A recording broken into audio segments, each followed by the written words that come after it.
Oh, absolutely. Absolutely. I've never seen something end, drop that like you did third period French. I was going to ask you, who impressed you the most, one team, and who let you down the most? It has to be Florida State. 0-2 starting conference. That has to be it. USC probably surprised me the most. Their physicality, the way they were able to handle LSU. I thought USC surprised me the most, and I guess, are they both in the ACC somehow now with USC and Florida State? But Florida State's the one that their season's over. USC's Big Ten now. Yeah, it's Cal and Stanford and SMU that are ACC. And you want to talk about SC? I was impressed with Miller Moss, the quarterback there. That looks like a guy who's ready to go out there and win some Big Ten games. They got three receivers that can go, Phil. USC does. That's the thing. You see that Washington team last year. I know we had Bill King on, and you had Roman Duze, and he was one of the first ones talking about all three of those guys. USC has three receivers that can go. That they might be tough.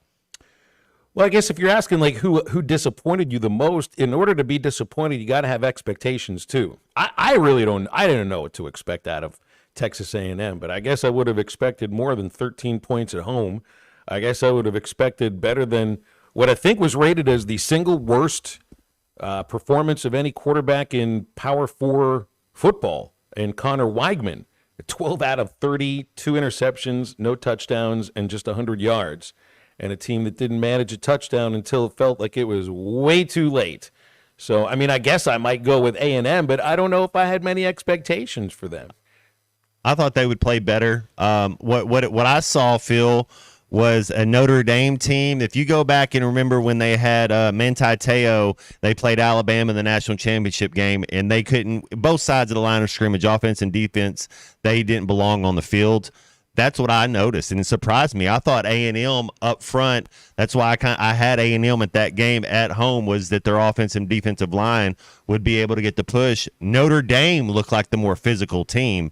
They look like a team that belonged in the SEC, not A&M. So I was going to say, it's like you never expect the SEC team to be the one that gets pushed around, but that is definitely what happened there. Hey, that's what happened with Florida. Again, you got to have expectations in order to be disappointed. I have not been believing in the Florida Gators this year. I, however, did not think that I was going to be watching a blowout of that kind of proportion. At home.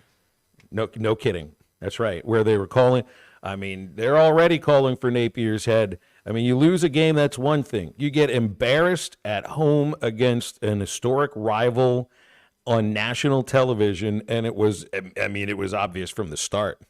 Absolutely obvious from the start. So, again, you got to have expectations in order for there to be some sort of a disappointment. I guess I'd go with LSU. I would probably go with LSU because I'm expecting a little bit more from the Tigers defensively after last year, but I'm not sure if you're going to get the same thing defensively or much of an improvement defensively from them. Miller Moss just kind of shredded them. And I will say this, if we're talking about expectations, it is fun to listen to Brian Kelly, not even just after a loss, but even after wins and after recruiting wins. It's just kind of fun in a way where you think to yourself, man, I kind of happy that guy's not our coach. Because it's not. It's a little bit embarrassing. Some people have their opinions about the way that Sam Pittman talks, but at least it sounds like he's coming from. At least he sounds real, and I never quite think to myself if I can believe what Brian Kelly is saying.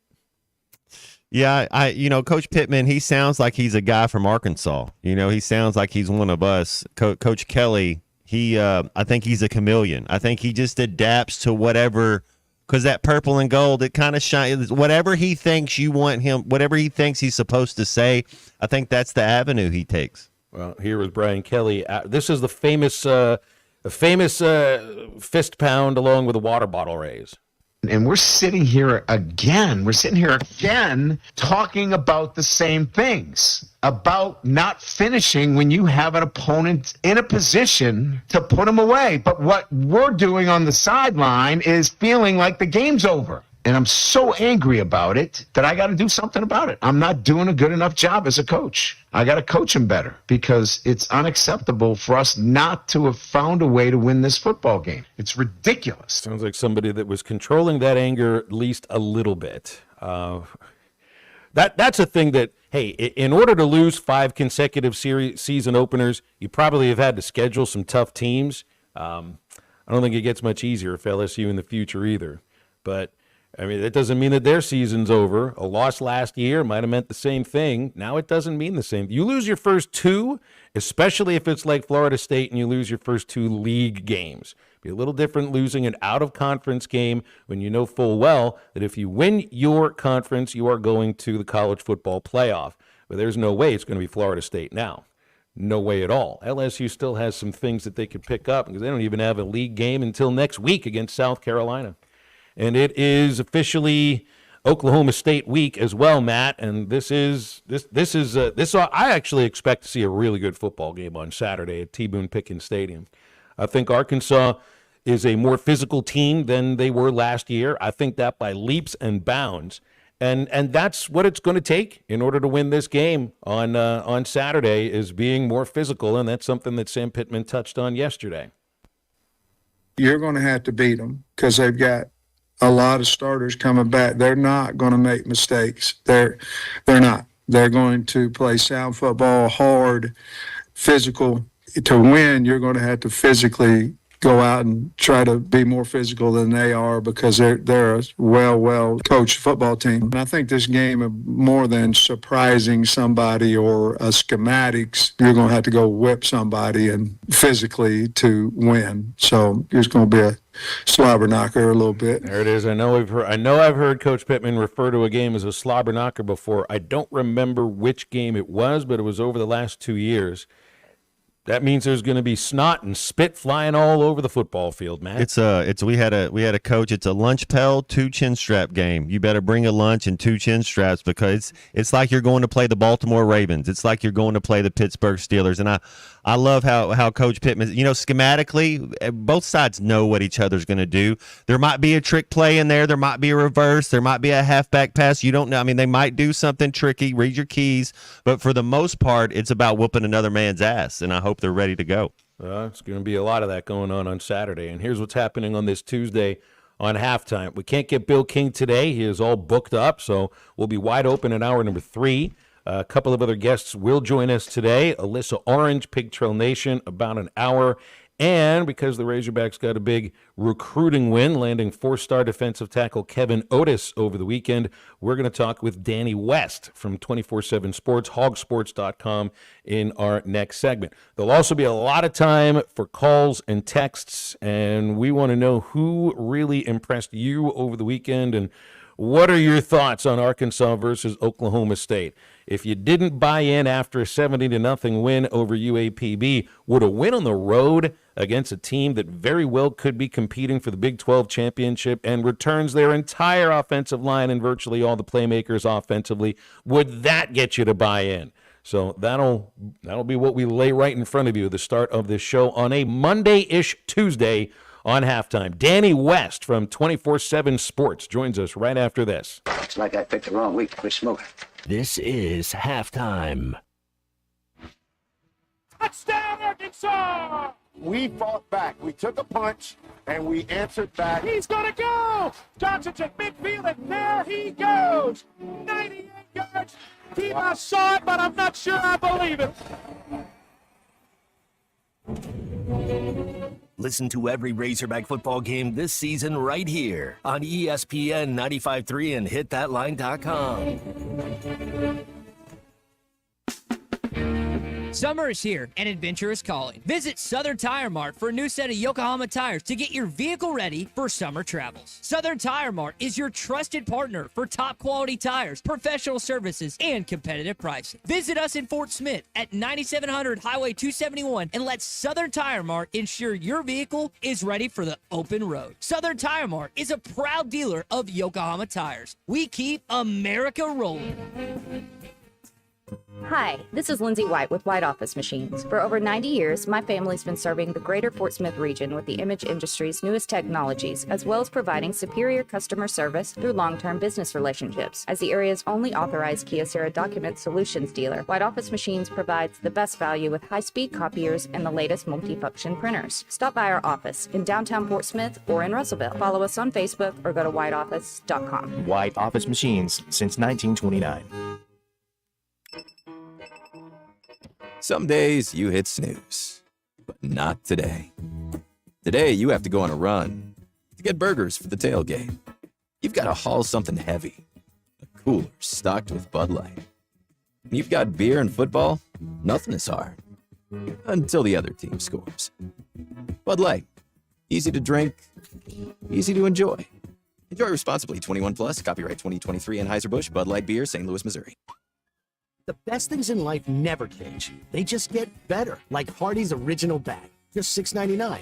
Loaded with fries, a drink, and 2 full-size favorites. A juicy charbroiled double cheeseburger, melty hot ham and cheese sandwich, or crispy hand-breaded chicken tender wrap.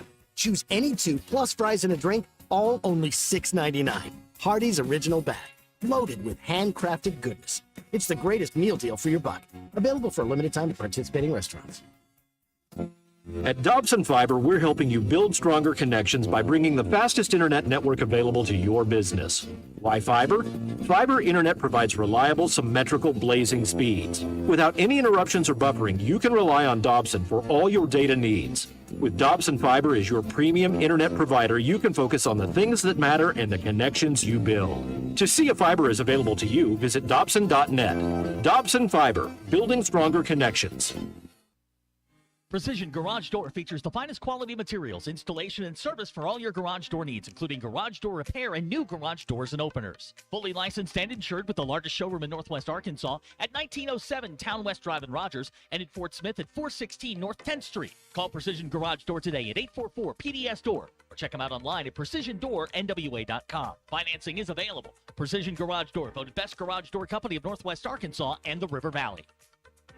What makes Crabtree RV Center different? First, we are a 4th-generation family-owned business taking pride in making your family's dreams come true. No corporate mentality here. Second, we've been in business for 74 years, founded in 1950 here in the River Valley, Northwest Arkansas area. We are not going anywhere. What does that mean for our customers? A family feel with no corporate hidden fees. The reassurance that we will be here for generations to come, and knowledgeable salespeople who want to pick the right RV for your family to make lifetime memories in. Crabtree RV Center, making your family's dreams come true for over 70 years. Your home for every Razorback football, basketball, and baseball game. ESPN 95.3.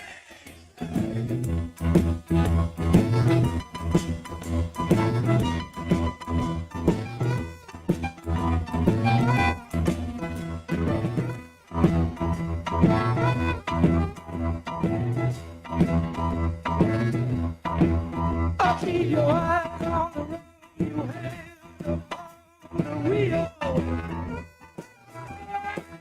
Keep your eyes on the road you have on the wheel. Yeah, we're going to the roadhouse and going to have a real good time.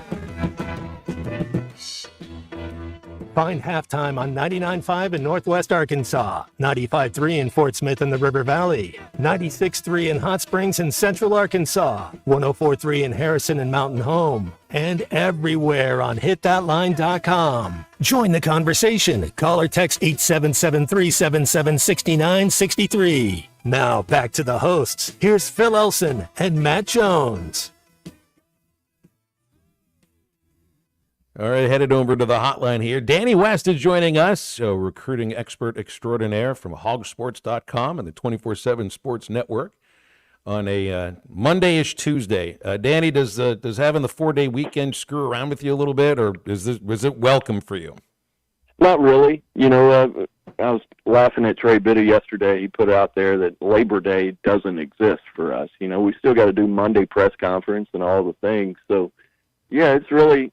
I did have a great weekend. We actually went out to the family farm, took the girls out there and just relaxed for a couple of days. But no, I just watched football and kind of stayed in tune, so to speak. You gotta get into radio, man. We didn't have to work yesterday. There have been other years where if we played on a Saturday before Labor Day, we're doing a show Labor Day. That was one of the reasons why I was really happy that we played Thursday instead. Hey, I'm a big fan of the Thursday game. I was telling Trey, man, it wouldn't hurt my feelings if Arkansas did that every week. Just allow us to watch football all day on Saturday. Are you kidding? At least especially with the Sunday, Monday games on Labor Day. That was awesome, too. Right, at least with these non-conference games. I'm with you there, Yeah. Especially if as we're getting into it, I do want to ask you a question about next year. That Arkansas State game that we're playing down in Little Rock, are you in favor of that game? Have I asked you about that?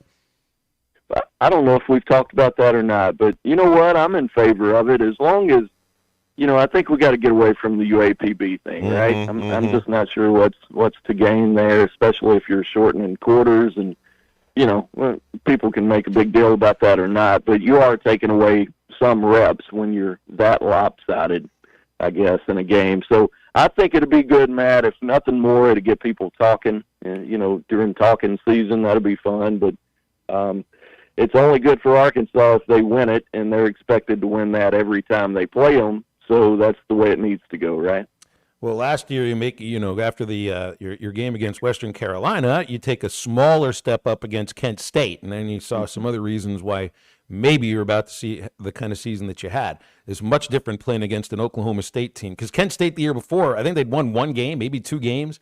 This is a 10-win team and I've tried to make a point about this. You can't look to last year as much as you used to when you're trying to preview what you're about to see from an opponent or your team. Oklahoma State may be a little bit different in that case because almost their entire offense returns, and that's where they're the most dangerous. Yeah, lost a couple of O-line starters, but you're right, really, really experienced team. I've watched their replay now twice, Phil, and I'm still not sure what to make of them. Obviously, Ollie Gordon, we all know about him. He's the type that he's one of those jump cuts away from going 80 at any time. So, obviously tackling is always a big deal, and that's coach speak. But, yeah, that's the emphasis. I think if you can slow down that guy, and South Dakota State did to an extent. They never let him gain bigger than 12 yards, I want to say was his longest rush. You can't allow that guy to break free too often. But outside of that, guys, I think they can slow him down enough. I think they can bring some different pressures that they haven't shown yet. And I'm actually liking where Arkansas stands going into this game. I know it's not a popular pick, but just if you ask me to pick one roster over the other, I would take Arkansas, strictly from a talent standpoint. Now, Arkansas needs to figure out how to win these close games, and Oklahoma State has. They've won a lot, guys. Mike Gundy is, kind of one of the more underrated coaches, I would say, in the country. I don't know how you guys see it, but what a consistent, 7 to 10 wins every year. I think a lot of Arkansas people would kill for that. Yeah, anytime you can stay the way the college football landscape, if you can stay somewhere over a decade and have success, I'm with you right there, Danny. As far as recruiting goes, I mean, we're close in proximity. I know we're in different conferences, but does Arkansas and Oklahoma State do they recruit pretty much the same player? How big will this game be for recruiting? Yeah, I'm sitting here going over their roster this morning. We do this a weekly view of, I call it familiar faces, right, where I recognize names on a different roster that I used to interview and they visited. So there's actually a whole bunch of those kids on Oklahoma State's roster. Of course, we're all familiar with Colin Clay and A.J. Green transferring from Arkansas and going back over there. But Ollie Gordon is one of the guys that Arkansas offered out of high school, never really progressed into much of a visit-type situation that I can remember. But Nick Martin, their stud linebacker on defense out of Pleasant Grove down in Texarkana, he's a guy that I felt like probably wanted to come to Arkansas. I'm not going to speak for him, but I remember a time when I felt like it was going to come together for Arkansas and Martin, and now he's probably their stud on defense. So you got to go against him, but Matt. I've seen a lot of crossover in the last 2 or 3 years with Arkansas and Oklahoma State. I think it was yesterday I was telling Trey Biddy that I've seen Arkansas start to win more of those battles here in the last 2 to 3 years than I have ever. in covering Arkansas recruiting, specifically against Oklahoma State. I mean, they've had more head-to-head recruiting success against the Cowboys lately than I've ever seen before. Tell me about Kevin Otis. I read a little bit about him over the weekend. I got a 4-star defensive tackle who committed to Arkansas out of Hattiesburg. And man, the list of teams that were after him is pretty impressive. This is a big win for Deke Adams and the staff. Another one for Deke. How about that, man? He's got 5 now in this year's class, and I've been impressed. Now, Arkansas really hasn't recruited a ton of high school defensive linemen lately. You think about the last 3 to 4 cycles, maybe even 5 now. They've been really dependent on the transfer portal for defensive linemen, which really is no surprise because Arkansas traditionally kind of struggles to get the same high school caliber of defensive linemen, especially interior guys, that you see at Alabama and LSU and most of the rest of the conference. So they kind of have to depend on the portal for those guys, maybe a little more than others. But this year, to go out and get 5 so far in this high school class, and I want to say 3 of them are 4-stars, all of them from out of state. Obviously, they missed a big one with Carius Kern, who could play offense or defense in college. I like him on defense. Missed that one. He's going to LSU, but you make up for it by going into Mississippi, getting a couple of 4-stars. That's really impressive. Then Caleb Bell, a 3-star that you got out of Georgia, he just picked up a Texas offer last week, and I think it could cause some problems for him. Sounded like he was a little bit fired up about that Longhorn offer coming in, so might be one to keep an eye on there. Okay, with Caleb Bell. What is it about Deke Adams? Because he's on a run right now, and I've heard the defensive lineman talking about him a bit. Something that Nico DeValier mentioned stood out. Yeah. And, he's hard on them, but it doesn't seem like they mind it at all. And I don't think he's hard on them in a nasty way or anything. It's just you got to show up to work, you got to expect to work, and they're learning a lot. I mean, it might be the strongest position group on the team too. What is it about Deke Adams? Yeah, a lot of kids talk really, really highly of him. A lot of coaches do. I remember one instance back in June. I forget the young man's name. Zion Williams, I want to say, out of Lufkin, Texas, defensive tackle prospect. He came up for a visit, and he said, the only reason I'm here on the visit is because another coach in the SEC told me, I love Deke Adams. You ought to go check him out. So when your competition is telling you, you need to go check out this school because of a guy, I don't know of a greater compliment, and I've been around Coach Adams. I don't know him. I'm not extremely close with Coach, but, just watching him from afar at camps and stuff, and dealing with parents and kids, I mean, it's just there. He's got it, and you can tell he's got it. Danny, you said you watched a lot of football over the weekend. Is there a team or a player that impressed you the most? Phil and I, we don't want to go too negative today, but I was like, Florida State's done. Stick a fork in them. I don't know what happened, but 0-2, I just don't see it. But is there a team out there that impressed you this weekend? Miami, and I expected Miami to go into the swamp and beat Florida. I didn't have them winning that big. I just felt like they had done too well in the portal, and much better than Florida had done, and went in there and just wiped them out. What was it, 41-17 or something? So that was impressive, and it opens up that ACC now.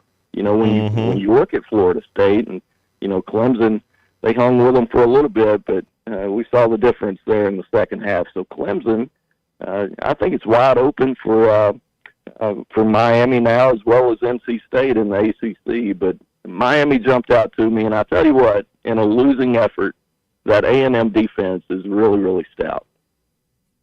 I was impressed by Miller Moss from Southern California. Looks like a worthy successor to Caleb Williams. I wanted to ask you about the ACC, and it still feels like that's a league that could break apart at some point. It's not like Florida State going 0-2 is going to take them out of court with that league. Is that a league where schools have struggled to get some of the talent that they've gone after because there's the feeling that this league could break apart? Is that anything that recruits worry about? Yeah, probably. The SEC banner, the Big Ten banner right now, it just seems like they're flying way higher than everybody else, right? So I think there is a little bit of fear with that, and bringing up a completely different school much further to the west, but Oklahoma State, ironically. You think about schools like that and the Big 12 kind of shrinking and a lot of concern there. What happens to schools like that going forward? I mean, you've got Arkansas going in for next year's class, going on to Oklahoma already, taking 2 of the 4 top players in the state. And, you got to deal with Oklahoma being in the SEC, nearby Arkansas. Texas, of course, can still come in, A&M. So, yeah, I look at programs like that in the Big 12, and I'm sure you can think and see the same in the ACC. And especially with it growing and, its footprint, so to speak, being what it is, they're all over the country. There just doesn't feel like a home base, got to stay close to home type feeling anymore, does it? No, it doesn't. It doesn't. And there's another thing. There's something that Mike Gundy said yesterday in his press conference. He was asked about, I think, the recruiting battle, if this game between Arkansas and Oklahoma State has much to do with recruiting battles. And he said that in the future, he didn't think it's so much about recruiting. He said it's about negotiation. The word choices can be very interesting, but that, I thought, opened my mind a little bit. I wonder what you thought about that phrase. Yeah, I was actually, one of my duties yesterday was sitting in on Coach Gundy's press conference and providing updates on our site. So I did catch that line. I actually noted that's one of the better lines I've heard in a while because it's 100% true. I think any coach that's being honest with you at this point will tell you that's the truth because they deal with it daily. It's not really recruiting anymore, guys. It really is negotiating for the most part. Now, that's a blanket statement, and I don't mean it for everybody. There's still guys out there that want it for the right reasons. And I'm not saying money's the wrong reason. I'm just saying that's where it's at right now, and he's exactly right, and I commend him for saying it that way. Well, and the coaches that aren't viewing it that way may end up being the ones that get left behind. Yeah, and that's right. What you and I've been talking about this since the portal has become a thing, really, over the last 4 or 5 years as you've come on the show. Why does Dabo Swinney eschew the portal the way he does? Could you ever see him changing his philosophy? Because it was almost the same Clemson team from the year before that lost 4 games, and I thought they showed up for that first half, at least defensively, and then Georgia's athletes just took over. Yeah, I just don't see the guy changing. He doesn't strike me as a guy that's ever going to come out and say, you know what, I was wrong about that.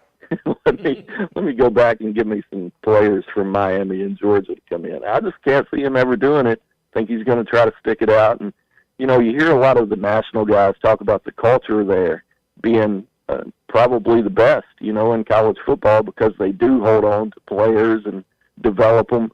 But at some point, man, players are going to get you beat. That culture is going to get you beat, and players win games, right? So maybe he'll figure it out, but doesn't strike me as the type that's going to change anytime soon. Danny, we'll leave it there. I appreciate you making time for us today. Thank you very much. Always enjoy it. Appreciate you, fellas. Thanks, Danny. It's Danny West, hogsports.com, part of the 24/7 Sports Network. I think about if you want to call it free agency, that's fine. But if you could imagine a professional general manager for any professional team that would just make a blanket statement, I'm not going out and signing free agents. You think that person's going to have a job for very long? Well, and the thing is, if he came out and said, you know what, guys, I was wrong. You got it. Nobody would hold it again. They'd be like, there you go. They'd be like, exactly. We get it. You were wrong. Just come out. Hey, we get it. You wanted to hold to your standards and you had this idea in your mind that this is how it was going to go and it didn't work out. Let's win some football games. How about let's come back over and win some football games? You know what, guys? I was wrong about that. Yes, you were. We've been telling you that for years. 877-377-6963. If you want to hit up with us here on Halftime, stay with us. We'll be back after the break. This is Halftime. You can now download our new app in the iTunes or Google Play Store. Listen anytime and anywhere on your favorite mobile device. Just search Hit That Line now.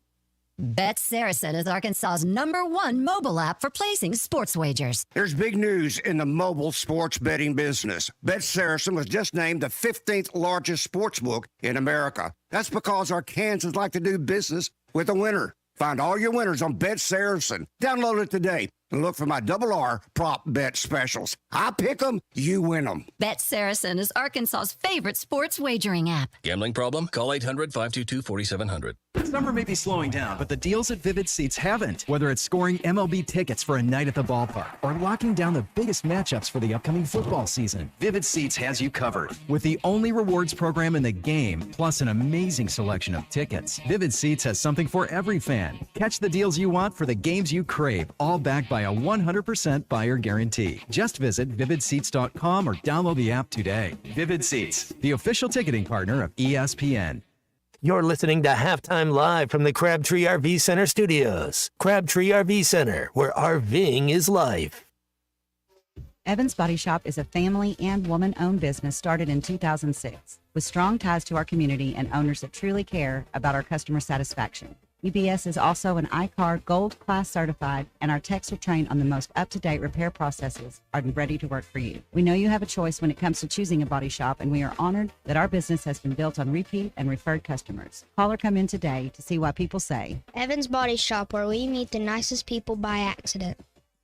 Missing or broken teeth? Sharp Smiles wants you to start chewing again with dental implants. Scared of the dentist? Sharp Smiles will help you overcome your fear. Big dental problems? Sharp Smiles Modern Dentistry and Implants is your answer to your dental needs and services, where your smile is top priority. Get the smile you have always wanted from the friendly faces at Sharp Smiles, 2600 Market Trace, Suite B, off Jenny Lind across from Harps. For more information, visit the website at sharpsmilesdds.com or call 648-9988. This summer at Hardee's, the BLT gets an upgrade with the new Frisco BLT Angus Burger and Frisco BLT hand-breaded chicken sandwich. The classic flavors of bacon, lettuce, and tomato, atop a famous charbroiled burger or signature hand-breaded chicken sandwich, all between two thick slices of toasted sourdough. Only for a limited time at Hardee's. Goodness in the making. Order ahead on the Hardee's app. Participation may vary. Exclusions apply by time of day. Precision Garage Door features the finest quality materials, installation, and service for all your garage door needs, including garage door repair and new garage doors and openers. Fully licensed and insured with the largest showroom in Northwest Arkansas at 1907 Town West Drive in Rogers and in Fort Smith at 416 North 10th Street. Call Precision Garage Door today at 844-PDS-DOOR or check them out online at precisiondoornwa.com. Financing is available. Precision Garage Door, voted Best Garage Door Company of Northwest Arkansas and the River Valley.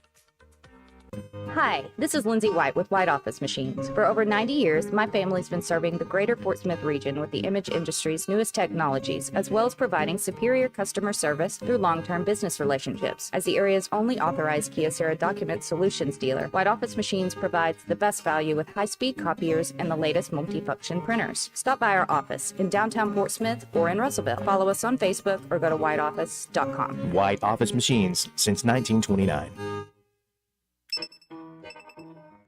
Some days you hit snooze, but not today.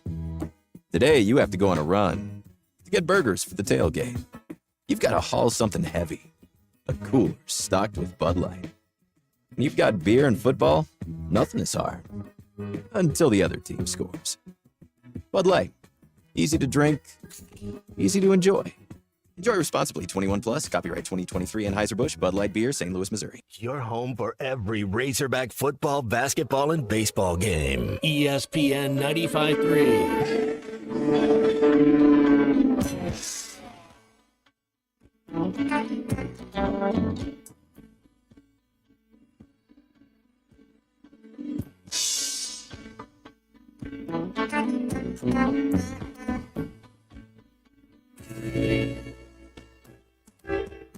The bottle, mama, it's great.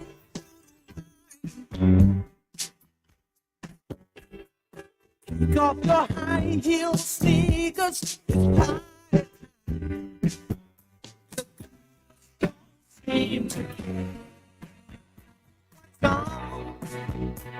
As long as they play till dawn, nothing but blues and Elvis and somebody name gone.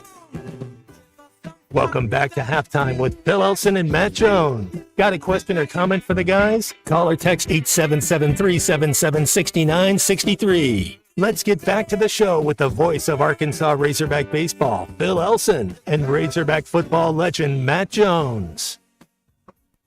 The game Thursday, you really can't, there's really not a lot you can put into the results of that because, no disrespect, we're not going to play anybody like that, the rest of the year. But only thing you can do is did we play hard? Did we play smart? Did we play physical? And did we want to score every time? Did we want to shut them out? And so that's the results you got from it.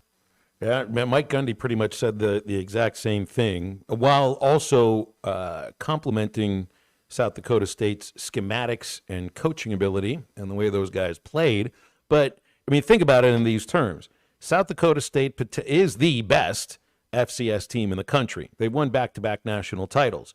UAPB would be on the other end of things. But I heard the same thing from both coaches because you're facing a completely different kind of athlete. So what is it you could have taken from last Thursday? What is it that Oklahoma State could have taken from last Saturday? I think more than anything, Matt, they take the idea they didn't commit turnovers. They didn't commit too many. I know Sam said a couple of penalties here and there.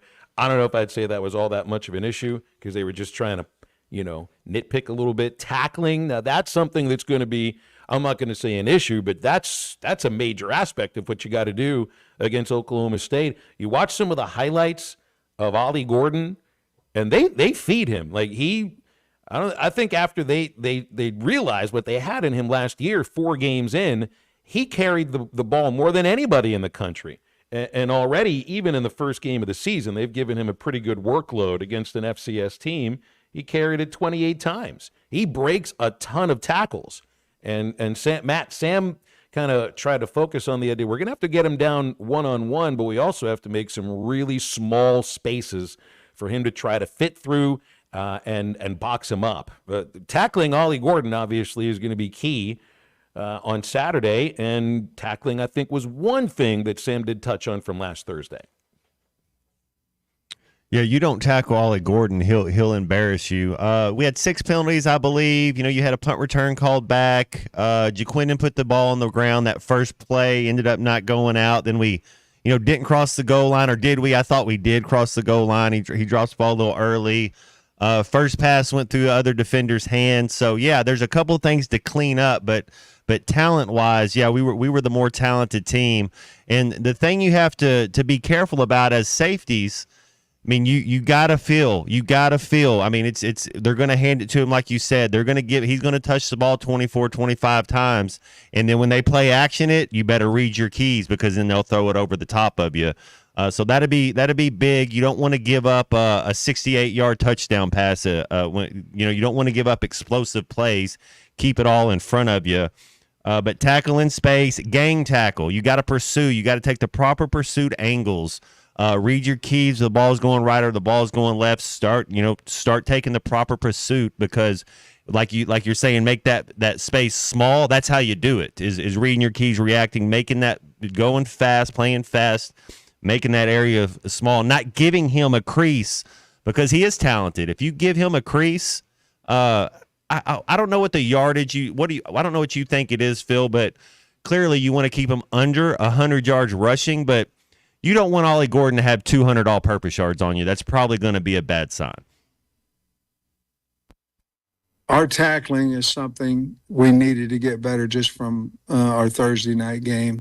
Certainly on Saturday, we had a tackling circuit, so that we're trying to address that. If they get him 2 or 3 yards, he's going to get 6 or 7 or more. We're going to have to tackle him one-on-one, but we're going to have to get a lot of guys around the ball. The other thing, too, is they have some dynamic skill that are difficult to get on the ground as well. So our tackling is going to have to be better. We're making a big emphasis on that this week. Matt, last year, Oklahoma State lost 4 games. In every one of them, he was held under 125 yards. If Ollie Gordon gained more than 125, they won. So that's the number what we're saying them. Yeah, we're looking at 125, and potentially, like, the other aspect of this is if it's working, they're going to feed the beast. Just like Bobby Petrino says, feed the beast when it comes to your ball handlers. there isn't anyone any better on that team. And that's saying something because Oklahoma State's got some good wide receivers. Brennan Presley's been around a few years. Rashad Owens had a big game last year. Both of them caught touchdowns against Oklahoma State. But there's another aspect of this. I mean, this is not just a one-trick pony. This is not a team that just runs the ball over and over with Ollie Gordon. And this is another thing that Sam Pittman hit on.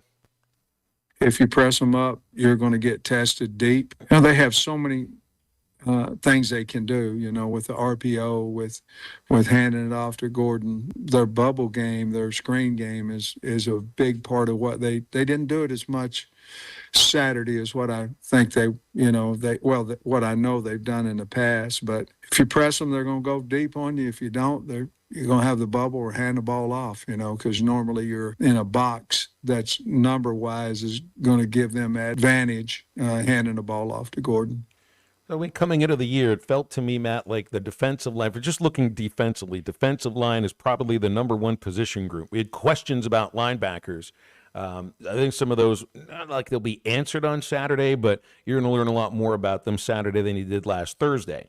But it does seem there's some speed there. So if I'm thinking of Steven Dix and Larry Worth and Xavier Sori, I trust that there's going to be tackling lanes for them to make a play. But Ollie Gordon usually either makes those guys miss or they just bounce right off of him. And I'm not sure if you face another running back quite like that this season.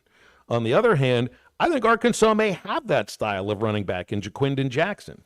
Can you really go off of what you saw on Thursday against UAPB? But to me, it looks like he's got a burst. To me, it looks like he's got a good size to his body, and I think that's a guy that could have some tacklers bounce off of him too. This could be a matchup of two really good running backs and an offensive line in Oklahoma State that's returning everybody from last year, and an Arkansas offensive line that this is the game that I feel people are waiting and seeing for, because you can't believe what you saw against UAPB. You can believe what you see against Oklahoma State. Jaquindon Jackson, big time fan. Yeah, he's going to get to go against Oklahoma State. I wonder if they played Oklahoma State when he was at Utah. I wonder if he's had any common opponents. The question I have for you, Phil, is do we have our number one receiver? Is Armstrong going to be healthy? Is he playing this week, or is this going to be a thing where somebody else is going to have to eventually be our number one receiver because he can't get healthy? I wonder how tricky his situation is, because if he doesn't play this week, I think it might be a little worse than what we know. Right, and it's not like you're going to get, like, maybe they'll end up We're not going to find out an answer until Saturday, right? But it's just, yeah. Well, he did hit on on the availability of some of the players who we do know are a little banged up. Andrew, I'll say, is questionable. Kudus is probably doubtful. We didn't see Miguel Mitchell and haven't seen him on the depth chart. Just what's his status? He's just out for right now. Mitchell is a defensive back that transferred in from Florida. He wasn't out there on Thursday, but it's Armstrong that's the one that stands out more to me. And they did say, like, there were some moments against UAPB, Matt, where Marion Harris might have needed a little bit of help from whoever was next to him. Now, maybe you expect that from the guard position, but it also does make me wonder, once Kudus comes back healthy, and I don't think he is 100% right now, but once he is, that left guard position could still be up for grabs, and Marion will have a lot to say about how that progresses based on maybe how he does this Saturday. Big time for him. No, you're right. This is big time for the whole team, Phil. This is we got all week. Is this Coach Pittman's biggest win if he goes to Stillwater and gets this victory as a Razorback coach? What's his biggest road win against a ranked opponent? Like, we're not counting Penn State, which it's a good win, but bowl games are separate. This could be Coach Pittman's biggest win as the head coach for the University of Arkansas. I mean, Oklahoma State's a top 25 ranked team. If I'm thinking of ranked teams, and keep in mind, like, Florida State was ranked the first 2 games of the season. I don't think they're going to be ranked the rest of the year. Does Arkansas have a road win while playing a ranked team after September under Sam Pittman? Because the rankings in September really don't mean anything. Yeah, right. No, they got a win against Mississippi State his first year after State had beaten LSU and was ranked. I think they were ranked top 10. That was a fun game. Yeah, that was a fun game. You remember they had the whole bandwagon thing with Mike Leach on the bandwagon after beating last year's national champion, and they didn't even They finished sub 500 that year. I don't think there has been a road win over a ranked team. Big time game this week, man. That's Big time huge. game. You are absolutely right. 877-377-6963 to get with us. And I know Mississippi State was ranked in that game, but the second week of the season, the rankings just don't mean anything. Crabtree RV Center means something. In Alma, been there for over 70 years. Junction of I-40 and I-49. Going to make sure your family has the best experience when you're looking for an RV for your family's adventures. They've got the perfect one on lot. Everything you need in between with the service and parts department. That's Crabtree RV. You can get a look at their entire inventory at crabtreerv.com. Back to wrap up hour number 1 of halftime in just a moment. This is halftime. End of season savings are yours right now on Kubota hay equipment at Gray Brothers, including the new DM Series disc mowers, or try Kubota's DM Series trail mowers. And for the prettiest bale of hay on the market, try Kubota's VV Series round baler. With Gray Brothers low pricing and great interest rates from Kubota, it's time for your new hay equipment. That's Gray Brothers equipment in Fort Smith and Poto, where if you pick orange, you'll never get a lemon. Summertime in Arkansas means pond and creek fishing, and nothing catches bass and bluegill in a pond like a Rebel crickhopper. You can twitch it, pop it, walk it, and swim it. It's the ultralight fishing lure that looks and acts like a real grasshopper. The crickhopper works great in tandem with light spinning rods and reels with 4 or 6 pound fishing line. Available at Walmart, Bass Pro Shops, Academy, LureNet.com, and tackle shops everywhere. The Rebel crickhopper. Greatness doesn't happen overnight. It takes time, focus, and dedication. At Shelter Insurance, we understand that because we put in the hard work and dedication for decades. And that commitment is paid off with award-winning customer service for your auto, home, and life insurance. See Agent Chris Dooley in Fort Smith. The best selection of RVs is now even better at Wheels RV in Springdale. Wheels RV has added Brinkley RVs to the already loaded lineup of Grand Design and Forest River products. See the Brinkley Model Z, the latest innovation in luxury fifth wheels. And like always, every new RV comes with a lifetime warranty, so you can camp with confidence. So stop in and find out why Wheels has been voted best RV dealer year after year. Wheels RV, 5 miles west of exit 72 off of I-49 in Springdale. Seek, explore, discover with Wheels RV. Why do people love Shamrock Liquor Warehouse? Simple. They've got it all. 70 years in business, 15,000 square feet of choices. They buy in volume so you can save. What else? How about the largest selection of everything? Shamrock's got it. Special orders? Shamrock's got it. Convenient drive-through, open 6 days a week? Shamrock's got it. Need a keg for your party? Shamrock's got it. Load up at Shamrock Liquor Warehouse at the corner of Midland and Riverfront Drive in Fort Smith.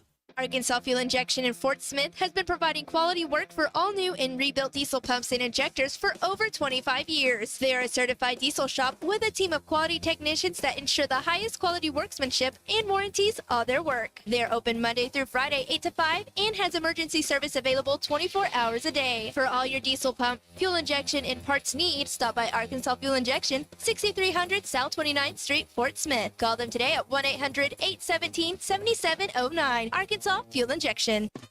The best Tex-Mex and even better service is at Joe's Grill and Cantina in Fort Smith. Every Friday is Fajita Friday, featuring their charbroiled steak and chicken. It's tender, full of flavor, and comes with all the fixings. Saturdays are for endless enchiladas with Joe's homemade enchilada sauce and all the beef, chicken, or cheese enchiladas you can eat. Joe's Grill and Cantina. Great Tex-Mex, even better service. 3400 South 74th Street, across from Harps. Before you buy that next car or truck, stop by Broadway Motors in Van Buren. The best of the best for 2 straight years. Michael and his team offer the best prices on the best quality pre-owned vehicles in the River Valley. They invite you to stop by and check it out for yourself. Or if you prefer to check out their inventory online or even do your financing online. Michael has built his reputation as a husband, father, and owner-operator since 2006. Broadway Motors, 806 Broadway in Van Buren, or online at BroadwayMotorsAR.com. Your home for every Razorback football, basketball, and baseball game. ESPN 95.3.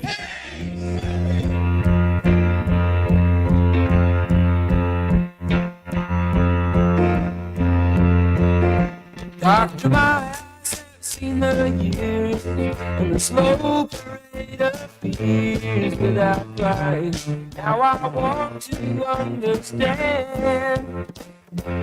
I have done all that I could to see the evil and the good without hiding. You must help me if you can.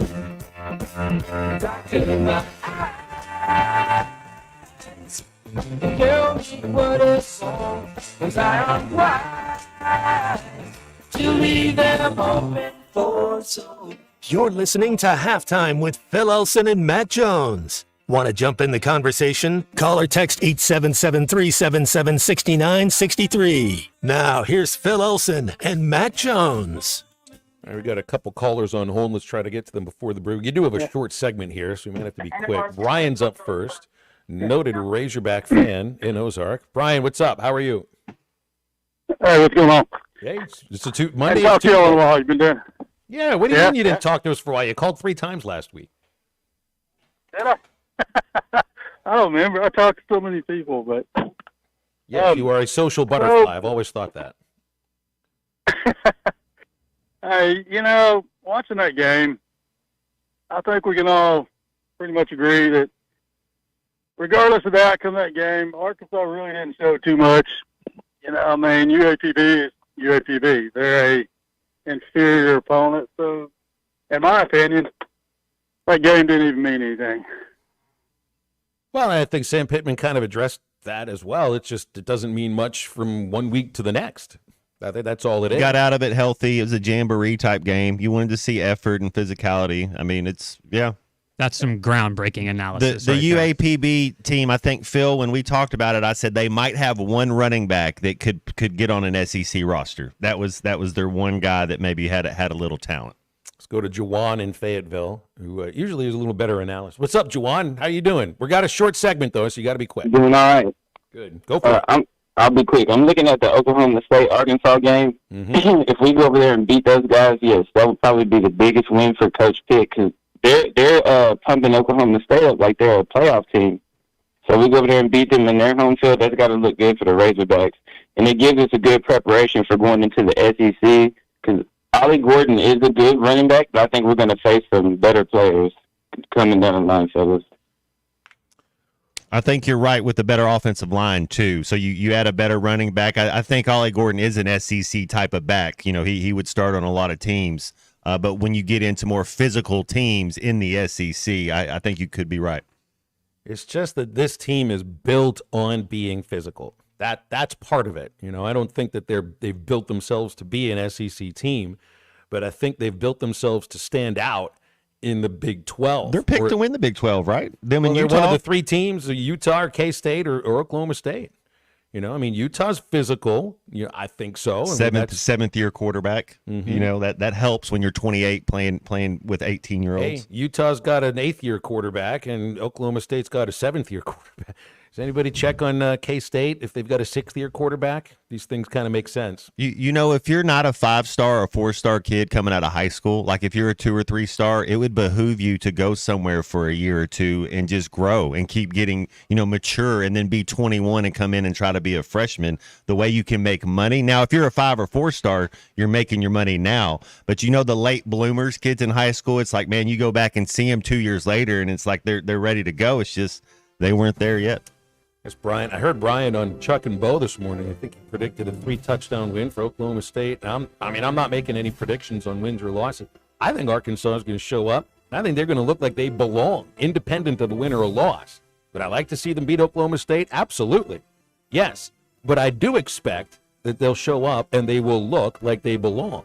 Thing is last year, in road losses in some of the toughest places to play, they looked like they belonged, but still couldn't get over the top. We go into our second hour, and Alyssa Orange joins us in about 20 minutes. 877-377-6963, and we are back right after this. Did you know that almost 80% of all advertising is spent on digital? This is Dale Daniels, Digital Sales Manager for ESPN Arkansas, and due to the growth in digital advertising, we have the opportunity for the right person to join our team. Digital and radio advertising go hand in hand, and we're looking for someone to help businesses grow with this powerful combination. If you have experience in broadcast and digital marketing or business development, we want to hear from you. Email your resume to sales@hitthatline.com. Pearson Broadcasting is an equal opportunity employer. Come see Cody and the gang on Advanced Mechanical Performance. You can find him at 3201 Wheeler Avenue in Fort Smith. Need repair or service for your ATV or UTV? Advanced Mechanical Performance can do it all, as well as taking care of all of your power sports parts accessory needs. Give them a call today at 434-4161. That's 434-4161. Or stop by 3201 Wheeler Avenue. Advanced Mechanical Performance. It's what you should be striving for. COP CDL Academy is a licensed Federal Motor Carrier Safety Administration that provides the federal required training to obtain both Class A and Class B CDL licenses. Our program provides assistance with employment after graduation. We have finance and grant options available. Students straight out of class have started new careers earning $70,000 to $140,000 per year, and training is provided for all 50 states. Call today, 479-632-1050, COP CDL Academy. The Wave Rural Connect Shoal Creek Zone is open. Fast fiber internet, TV, and home phone available. This covers Midway, New Blaine, Scranton, Delaware, and other areas. Even if this isn't your zone, check your address. We might be available for you. Get your whole home solution. Internet, TV, and phone from a local provider. Go to signup.waveruralconnect.com or call 1-833-492-8372. Arkansas Valley Electric and Wave Rural Connect, changing the communities we serve.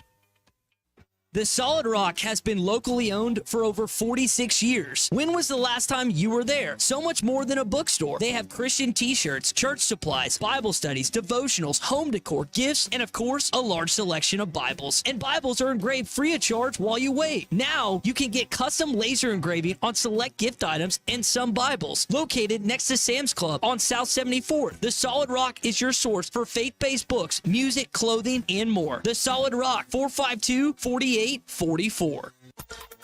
ESPN Arkansas weather. For today, an increase in the cloud cover. High temperatures this afternoon will be right around the low to mid 80s. Tonight, the clouds will stick it around, and overnight low will drop down in the low to mid 60s. Wednesday, partly sunny skies, low 80s. We could see a few isolated showers or thunderstorms across the south. I'm Sally Russell with your forecast on ESPN Arkansas. The weather is brought to you by Forest Grain Incorporated, committed to setting the standard of excellence since 1936.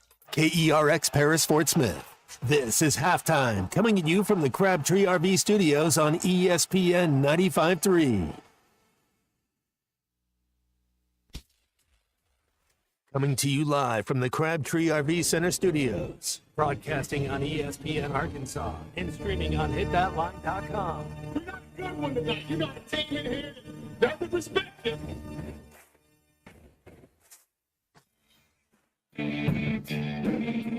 If I'm all right. Why can't they dominate? And we not doing it. We're going to go get one and celebrate on somebody else's field. Yeah. Take it to the house. Both said you had very motivational words at halftime. It's Halftime with Bill Elson and Matt Jones. From the bottom of my toes to the top of my head. What's my heart, dog? Let's go, man. I have zero respect for saying no moss at halftime. There's even one Razorback. And vintage Matt Jones. Here we go. Right now, let's take the field. Call or text 877-377-6963. Now, here's Phil Elson and Matt Jones.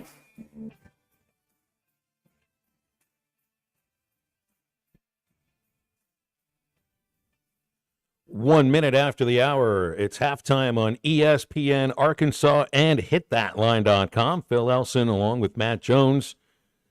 Never quite sure who's sitting in studio across from Matt these days. Hour by hour, that changes. It's either Colton Little, C45, or Kristen Johnston, Seaburger Movie Unit. I'm going to social media Rick Rubin, though, and see if he responds to me. Yeah, that's good. Anybody who says they're going to social media, they don't get a response. We can get Pharrell in here, too. Just all the big producers. That'd be really good. Little skateboard P? Mm-hmm. Well, we'll figure. Well, it sounds like Colton's in there. Okay, that was C45. Jack Atnikoff, you know, he did some stuff with Taylor Swift. He's a G as well. Phil Spector doing anything these days? What do you think? Yeah, we've got Alyssa Orange from Pig Trail Nation about 15 minutes. You think about a team that really did surprise people, and I think if you want to look at teams that deserve to be you should be impressed by, it's the Vanderbilt Commodores, for crying out loud. Virginia Tech is on the short list of teams that could win the ACC. Matt, maybe the ACC is a no-bid league this year. They're guaranteed one. Maybe you ought to give that to the winner of the Pac-2. Well, Miami, I think they're in charge kind of in that league right there. I don't know how they might beat each other up, but I just would have never have thought Texas Tech, that was the one. Abilene Christian impressed with a loss, Phil. They got beat in overtime, Texas Tech 51-52. I thought that was big time for them to put up 51 against Tech in a loss. Did you see UCA get screwed over by the replay officials on Saturday? I did not. What happened? Oh, I think man. 45 saw it. I turned into a UCA Bears fan for about 10 minutes there. They're playing in Jonesboro against Arkansas State. They had taken the lead. I think there was, 40 seconds left? They had just scored a touchdown to take the lead. And A-State had, I think it was a 45 or 50-yard play to get within the shadows of the end zone. With 3 seconds left, there's a call in the corner of the end zone of incomplete. The receiver looked like he had dropped the ball when going to the ground, or when he hit the ground, the ball rolled out. Now, they went to the replay, and it took a while, and they awarded A-State the touchdown, one that I don't think they deserved either. And when you watch the replay slowly, that ball came out. So there should have been a big FCS versus FBS upset in the state of Arkansas on Saturday, and it feels like the officials took it away a little bit. I wonder if this is the kind of thing that Arkansas State fans look at it one way, only one way, and refuse to see the ball come out of the receiver's hands, or if they actually admit it and know that they got away lucky in a game they should have lost. You want the guys to get it right. Your boy Barry Odom's off to good things there. UNLV going to Houston land and beating the Cougs. That was, and not only beating them, but winning by a couple touchdowns. You know, they 27-7. He's got UNLV kind of trending the right way. He certainly does. And you see some of the guys that were making plays over there for him, former Razorbacks. Jackson Woodard, Malik Chavis, Jalen Catalon had the Chavis INT is still for. going? That's right. Wow. Jalen Catalon had a pick six. Catalon is there? Whoa. And Woodard, I think we saw Woodard a little bit last year. 11 tackles, 7 solos. It's like they're the Razorbacks West. And you might as well. Manny Powell is out there too. I mean, just like he brought guys that just couldn't stay healthy in the case of Catalon, or wasn't about to get on the field in the case of Powell or Woodard, and they look like they've got a legitimately good Mountain West team. And Houston, by the way, I think they're playing an SEC team next. They're getting Oklahoma, and that's in Norman this Saturday. So I think Houston's about to drop to 0-2. Yeah, that's kind of cool for UNLV. Really, really happy for them, and happy for Coach Odom about that. And of course, all of the connections to the state of Arkansas. But yeah, man, I know the radio guys at UCA. You know them too. Our friend Justin Akery does the play-by-play. Steve Owens has been a friend of mine for years, and that was their chance. That was their chance. It's too bad too. I think I read where the head of officials of the Sun Belt even admitted that the replay officials shouldn't have overturned it, and did overturn it. So it's not like that's exactly what I remember from Arkansas losing to Auburn in 2020. Completely screwed over in a play that was obvious to everybody watching, even on replay, that it was a fumble. And even the next day, the officials, the league admits there was a mistake, but they don't change the outcome of the game. It's maddening. You got all this technology and still can't get it right. You have to wonder if there's any type of point shaving involved. You know, it's that's why when people start saying we're going to take the human element out of the game, and you get the balls and strikes and baseballs, and then so if you're going this way to you're in the review booth and that's your job, and you miss one like that, it kind of makes you wonder where your alliance is. Well, let's see. Arkansas, 7.5-point underdog against Oklahoma State, plus 240 on the money line. This is on Bet Saracen. 62.5 is the point line for over-under bettors. 7.5. Brian's over there saying it's going to be a 17-point loss. I mean, I'm not a bettor or anything like that with this, but Arkansas plus 7.5, I think that's an attractive one for those who are interested in taking that. Yeah, Jalen St. John is also with UNLV. I remember he was a big pickup, an offensive lineman. I think he might have been from around St. Louis, and I think he might have gotten on the field for a game or two at Arkansas, if that. Hey, Alyssa Orange coming up at a quarter after, so let's visit here with Charlie, 877-377-6963. Hey, Charlie, what's going on? How are you? What's up, guys? I like how you introduced me now, Phil. We're visiting. That's what this is. This is no longer the tuner's just calling in to a radio station. We're visiting. We're good now. We're cool, right? You go with that, Matt? Everything good over there with you? Yeah, we're cool. All right. Well, I'm like you guys, though, man. College football, man, this is where it's like you look at these preseason rankings now, and every year all these games start, and it just makes me want to, like, throw up because I just don't even want to look at them. I was thinking about Florida State last night, and I know you guys are going to mess with Alyssa on this, but, Matt, does it not look like to you right now? I mean, yeah, everybody wants to blame DJ, but look, that's kind of how it works. But physically, the way Florida State has played the first two games, they look like Arkansas did at times last year. It's like they just didn't practice tackling. They didn't practice blocking all the way to the whistle or whatever. I mean, for a team as talented as them, you would think that, you know, I just don't understand. The first two games, to me, the reason they've lost, you know, you can blame the quarterback all you want, but they're physically getting their you-know-what's kicked. And that's what I've been watching. I mean, they can't establish the line of scrimmage on either side. It's kind of like, I just don't get it, you know. And I would be thinking that they probably have a lot of talent on both sides of the line of scrimmage. So all these idiots on Twitter, no offense to anybody, but that wants Mike Norvell. Look, I'm not saying Mike's a bad coach or anything, but let's just be real. Florida State, man, they got talent. He's only had one good year there, right, Phil? Am I right by that? Norvell? Well, that'd be last year. I mean, there was the undefeated seed. Yeah, I think you might be right about that. He's 4 years in? I'll double check on that. Well, and I'm not trying to knock the guy. I'm not saying he's a bad coach. Maybe it's just not working out there, and maybe, you know, it's probably going to wind up he's going to get let go of. You could say he had two good teams. He had a 10-win season in 22, 13 and 1 last year, but they've also been prone to some losing streaks. I think there was a 4 or 5 game losing streak the first year, 2 or 3 game losing streak the second year. The thing is, too, I mean, it's the same idea as Napier. Like, Billy Napier was one of the more successful G5 coaches when he was at Louisiana. Norvell did great things at Memphis. It's just haven't been able to translate that to the huge Florida schools. In Napier's case, it's like that guy, they doesn't look. Norvell's fine. Whatever happens this year, there's no hot seat around a coach that won 23 games the last 2 years and was on the short list potentially for some of the bigger openings in the country. Napier, after last year and after a Miami, you're going to have trouble making it through October. That's true. Hey, who said that, was it Brian again, we're going to lose by 17? Look, first it was 21, then it was 17. So he must have seen something in the last few hours that changed that. I know. Anyway, I think Arkansas will play well. You said something about them showing up. And, you know, they could come up short in this game, but play well. And, you know, I think it's a game that could go either way, and that's what I think will happen.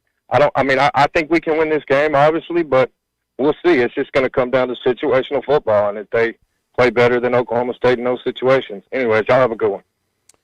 Thanks, Charlie. Appreciate your time. All right, we got a break here for a moment. Alyssa Orange from Pig Trail Nation joins halftime after this break.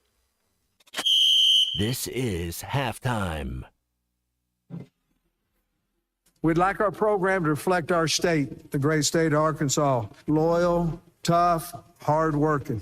One of our goals every year is to make the state of Arkansas proud of the football team. In my office is a sign that says you're not coming to play for the University of Arkansas, you're coming to play for the state of Arkansas. Listen to every Razorback football game this season right here on ESPN 95.3 and hitthatline.com.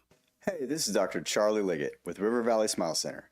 We dial 782-8940. Coach Todd Holland, head baseball coach of the University of Arkansas Fort Smith Lions. I call 782-8940. Stay cool this summer with a York high-efficiency HVAC unit. Or for more information on endless hot water and high-efficiency tankless water heaters, give us a call at 782-8940. That's 782-8940. Remember the classic Massey Ferguson tractors, straightforward, dependable, tough as nails, and easy to run? It's those classic models that inspired the Massey Ferguson 2600H series, as durable and reliable as the classics, with up to 74 horsepower and more comfort so you can work harder. The Massey Ferguson 2600H series. It's everything you want and need in a tractor. See one at Bush Machine and Tractor Company or visit bushtractor.com to learn more. Tommy Kraft here. When it came time for new gates and some fence repairs at my home, the Fence Man was my first call. The Fence Man does it all, from large commercial jobs to small residential repairs. Wood privacy fence, vinyl fence, commercial or residential chain link, even custom wrought iron fencing. 479-782-3936. 18 months, same as cash financing with approved credit is now available. If it involves fencing, the Fence Man does it. The Fence Man. He ain't afraid of no work. 479-782-3936. Brothers Roofing and Restoration, a licensed and insured local roofing contractor in Arkansas. Since his playing days for the Hogs, Brother Alexander has been on rooftops, many years as an adjuster, and in the past decade as a roofing contractor. He knows how to help you through the insurance process while replacing your roof using only the industry's best materials. And being a lifelong Arkansan, he'll be here to stand behind his workmanship and warranty. Call 479-353-3877 to arrange a time for Brother and his team to inspect your roof. Pay attention. This happens fast. Routine, scheduled, maintenance. You know it's coming one day, but that day's in the future. Then the future comes, and your wallet's not ready for that $250 maintenance. But your forklift is. It needs it. Good thing you're smart. You're buying a used forklift from Medley Equipment Company this summer, and its first planned maintenance will be free because Medley keeps you moving. I'm Branch Manager Dennis Mabry. Visit medleycompany.com or see us at 4001 Harper Avenue, Fort Smith, Arkansas. At Dobson Fiber, we're helping you build stronger connections by bringing the fastest internet network available to your business. Why fiber? Fiber internet provides reliable, symmetrical, blazing speeds. Without any interruptions or buffering, you can rely on Dobson for all your data needs. With Dobson Fiber as your premium internet provider, you can focus on the things that matter and the connections you build. To see if fiber is available to you, visit Dobson.net. Dobson Fiber, building stronger connections. Did you know that almost 80% of all advertising is spent on digital? This is Dale Daniels, Digital Sales Manager for ESPN Arkansas, and due to the growth in digital advertising, we have the opportunity for the right person to join our team. Digital and radio advertising go hand in hand, and we're looking for someone to help businesses grow with this powerful combination. If you have experience in broadcast and digital marketing or business development, we want to hear from you. Email your resume to sales@hitthatline.com. Pearson Broadcasting is an equal opportunity employer. Your home for every Razorback football, basketball, and baseball game. ESPN 95.3.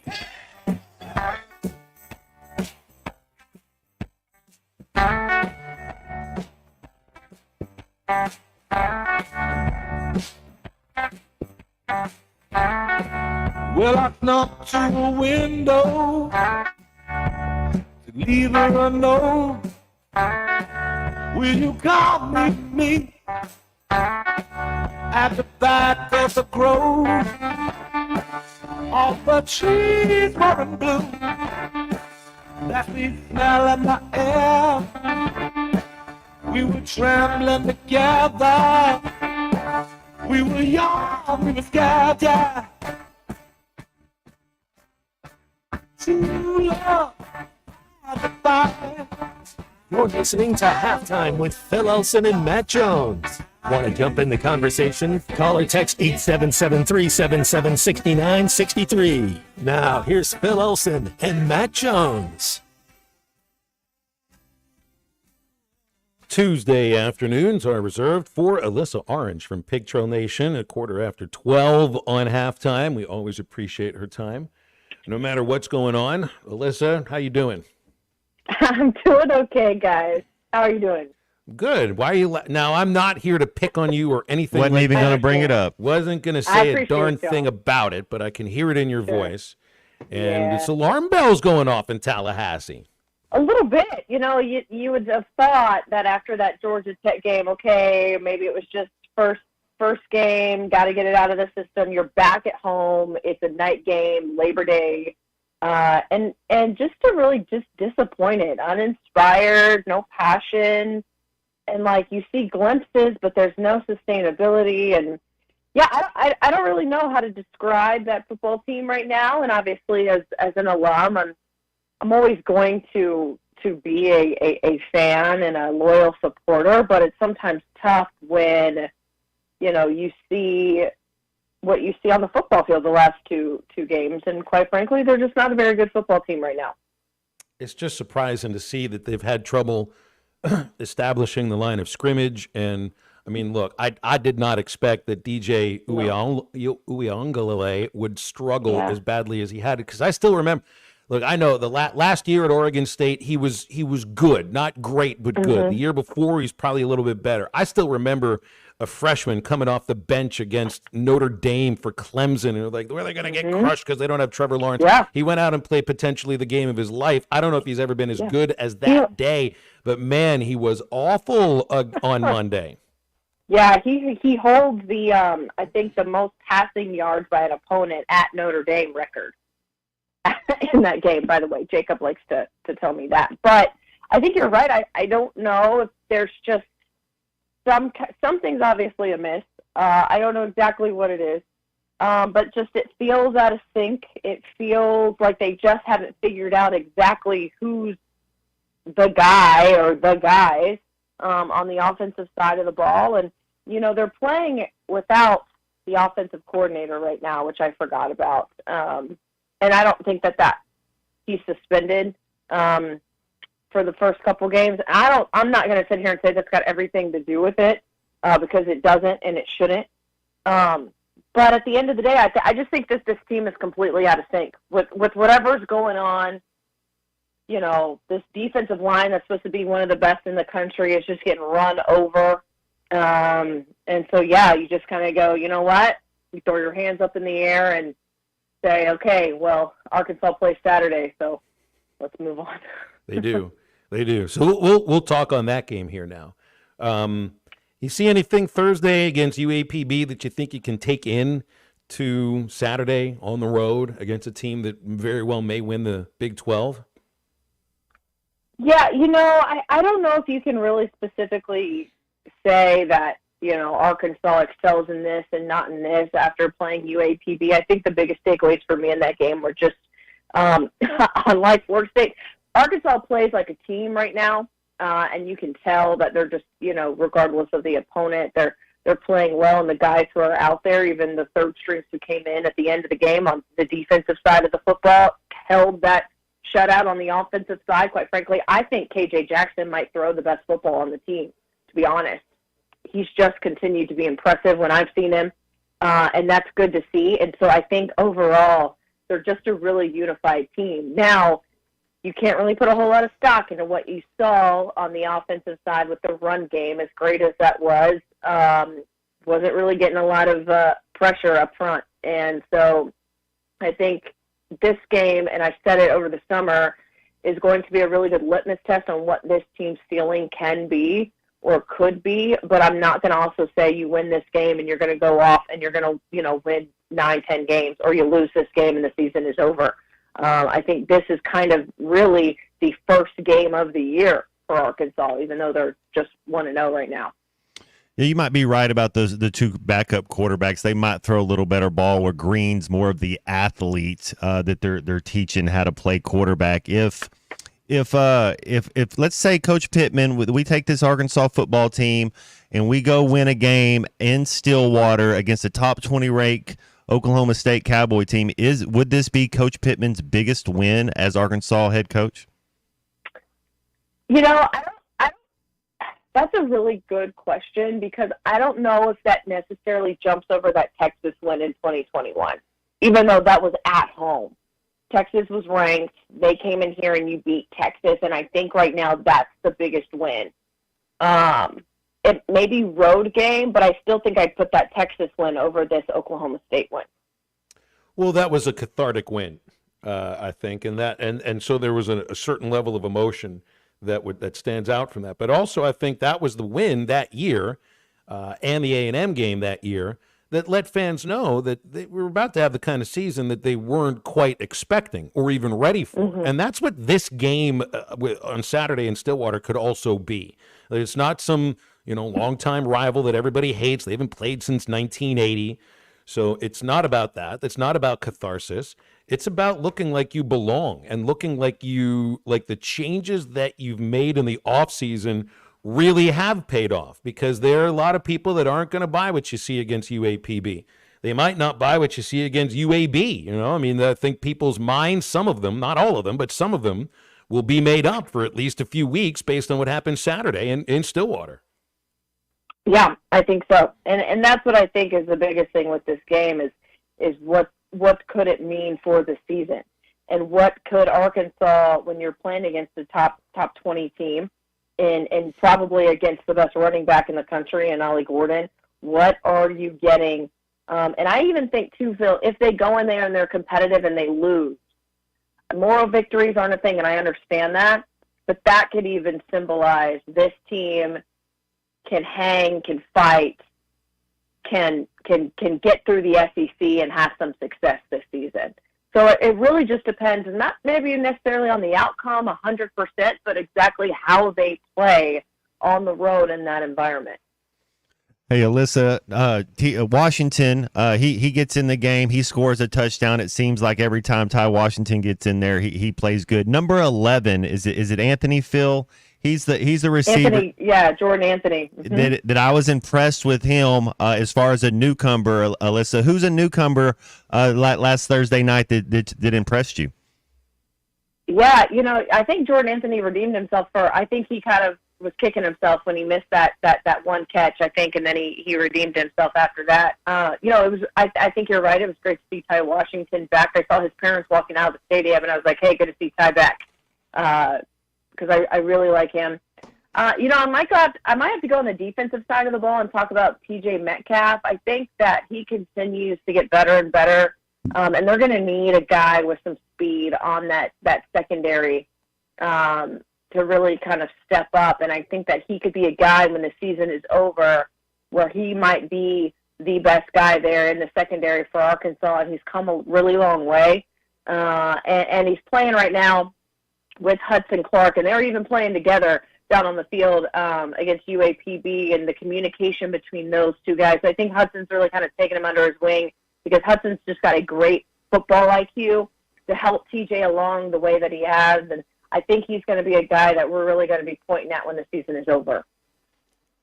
Xavier Sori stood out to me. I mean, just thinking the first couple of plays, he's just in the backfield. His speed really does stand out. I think this linebacker group, and so many of them came in during the spring portion of the portal that you haven't seen them. You didn't even see them in spring ball, but that stood out to me on Thursday, was that the linebacking core, as versatile as they are, and maybe this is a reason that they are versatile, really, really fast. Really fast. And that's, I think you're right. Man, you saw Story everywhere. And you even go back and you watch the game a little bit, and that guy's making tackles in space and getting into the backfield, and that was impressive. Stephen Dix was doing the same thing. Gosh, you could even go to, Fernando Carmona on the offensive line, and how well that offensive line and that unit played. And so I think if there's any takeaway from this UAPB game, it's the excitement for the guys that are here, newcomers or not, and what they can bring to the table that completely changes the dynamic of this Arkansas football team from a season ago. All right, I know it won't be as simple as this, Alyssa, but give me one reason, one thing Arkansas must do to win this game. Like if we do this, like if we have more rushing yards, if we have less turnovers, whatever your reason is, what's one thing we have to do if we want to win this game Saturday? Stretch the field. I understand that Arkansas can run the football. I think that that's obvious even after the UAPB game. They have to be able to throw the ball downfield and be able to stretch the offense, or Oklahoma State's defense is gonna basically bank on that run game, because Taylor Green hasn't proven he's been able to throw it down the field, and so that's what they need to do, in my opinion. I think you hit it on the head. That is a thing that what I wonder about, Green. The athleticism, absolutely. And we talked about it on Friday last week, Matt. Now, I'm no quarterback coach, but you can tell the lower half and the upper half are just a little bit off. How much do you think that number one receiver, because KJ had Traylon Burks that year, we were able to do what we were just talking. Is Armstrong, is he going to be key? Is he healthy? Do you think he's the guy that could help us stretch the field? Yeah, Alyssa, it sounds like he might not be ready to go. Yeah, you don't know if he's even going to play. And so does that, again, Jordan Anthony's got the speed to be able to be that guy. Isaiah Sategna's got the speed. They just have to catch the football. And so, Tyrone Broden, a couple shots to Tyrone Broden. I mean, they took a shot right off the bat to Tyrone, and that throw was just off. And I know that Taylor Green had that throwback. But so he has the weapons. He's just got to be able to hit the target.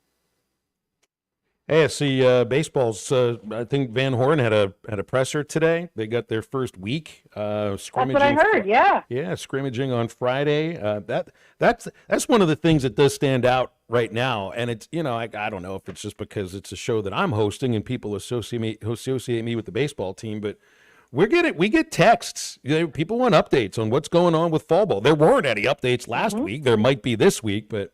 Man, it just hits me because it's like I'm as a radio host that's in a college football season. I think, well, we just got to talk college football for 3 hours. People want some baseball news. Yeah, they do. I mean, I think they always want baseball news, and then sometimes it just gets buried with the football team.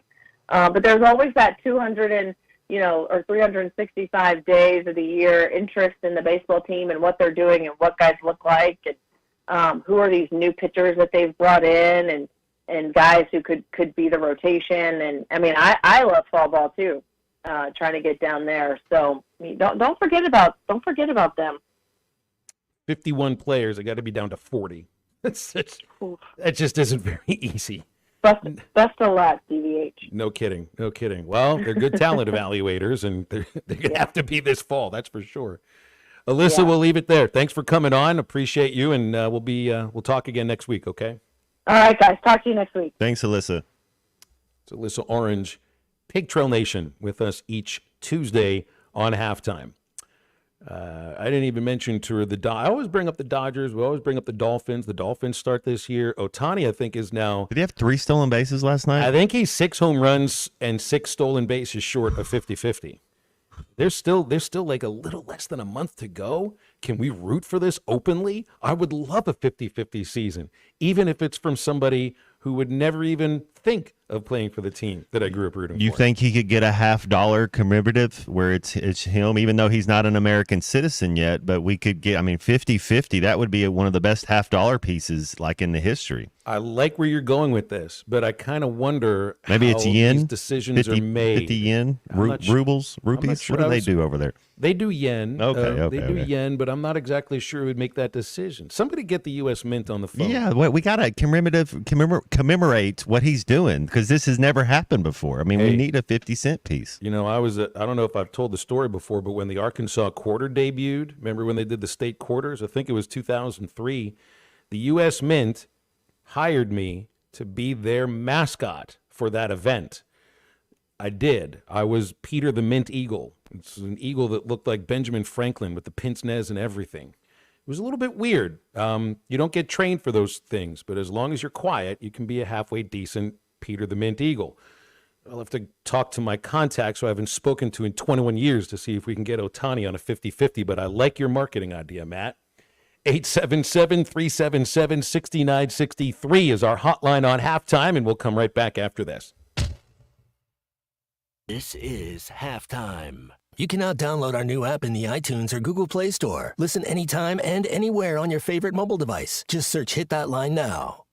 Bet Saracen is Arkansas's #1 mobile app for placing sports wagers. In Arkansas, 7 out of every $10 placed on a sporting bet app is with Bet Saracen because Bet Saracen offers more ways to win and more ways to get paid and faster. Find your winners on Bet Saracen and look for my R prop bet specials. I pick them and you win them.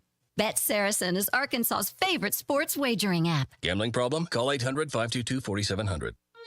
Now your ideas don't have to wait. Now they have everything they need to come to life. Dell Technologies and Intel are creating technology that loves ideas, loves expanding your business, evolving your passions. We push what technology can do, so great ideas can happen right now. Find out how to bring your ideas to life at Dell.com. Welcome to Now. This is halftime. The Wave Rural Connect Shoal Creek Zone is open. Fast fiber internet, TV, and home phone available. This covers Midway, New Blaine, Scranton, Delaware, and other areas. Even if this isn't your zone, check your address. We might be available for you. Get your whole home solution. Internet, TV, and phone from a local provider. Go to signup.waveruralconnect.com or call 1-833-492-8372. Arkansas Valley Electric and Wave Rural Connect, changing the communities we serve. Dozy Place has now been serving award-winning steaks for over 20 years. Celebrate your special birthday, holiday, person, or just because at Dozy Place. Start with delicious appetizers and your choice of drinks from the largest selection of wines, beer, and liquor in the River Valley. Dozy Place is open Tuesday through Thursday 5 till 9 and Friday and Saturday 5 till 10. Reservations are recommended, so call 784-9111. 784-9111 for Dozy Place, 422 North 3rd Street, Fort Smith. Heart to Heart Pregnancy and Family Care Center's Battle of the Golden Bottle continues into September. For the month of September, Danielle Emery, Allstate and Summit Insurance advisors, will be battling for the Golden Bottle. Whoever collects more diapers, baby wipes, formula, and cash for Heart to Heart Pregnancy and Family Care Center will win the Golden Bottle. Be sure to stop in at one of these locations to help families here in the River Valley and to help your team win the Golden Bottle. Follow Heart to Heart Pregnancy and Family Care Center on Facebook for all your battle updates. Every penny counts. Come get you some. 2728 Townsend Avenue is your off-road and performance center headquarters. They've got everything from lift kits, wheels, LED light bars, UTV parts and accessories, winches and tires. Need general 4x4 repair? No problem. Come get you some has one of the largest 4x4 shops in the States. They do it all, from installing a bug shield to building some of the baddest off-road machines in the country. Call them today at 782-6833. That's 782-MUD. Or check them out online at cgysoffroad.com. Come get you some. Sometimes I'm in a hurry. Stay in the slow lane, buddy. That's when I use the Sodies app to order my favorites and pick up in their drive-thru. They even offer a 10% discount on your first app order. Experience different at Sodies Wine and Spirits off I-540 on Phoenix Avenue. Every day is worth celebrating at Uncorked. Cocktails, wine, craft beer, bourbons, and unbelievably great food. Uncorked on Phoenix Avenue next to Sodies. TGI Fridays on Rogers Avenue, Fort Smith has an incredible lineup for their meal deals. This includes crispy chicken fingers for only $9.99, served with seasoned fries and coleslaw. Whiskey glazed chicken slammers, $10.99. Buffalo chicken slammers, $10.99. Grilled salmon for $15.99. And Friday's big ribs for $14.99, all served with a side and fountain drink. Don't miss out on their happy hour. Karaoke on Tuesdays and Thursdays, and 50-cent wings on Monday. TGI Fridays, I-540 and Rogers Avenue, Fort Smith. Your home for every Razorback football, basketball, and baseball game. ESPN 95.3.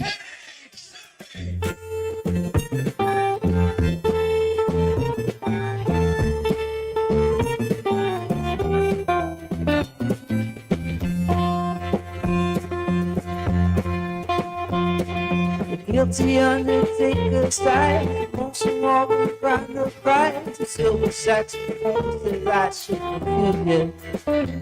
All the crack bells and washed up homes blowing through my face with phone. But it's not the way I wasn't born to lose you. I want you. Want you. Want you. So bad. Honey, I want you.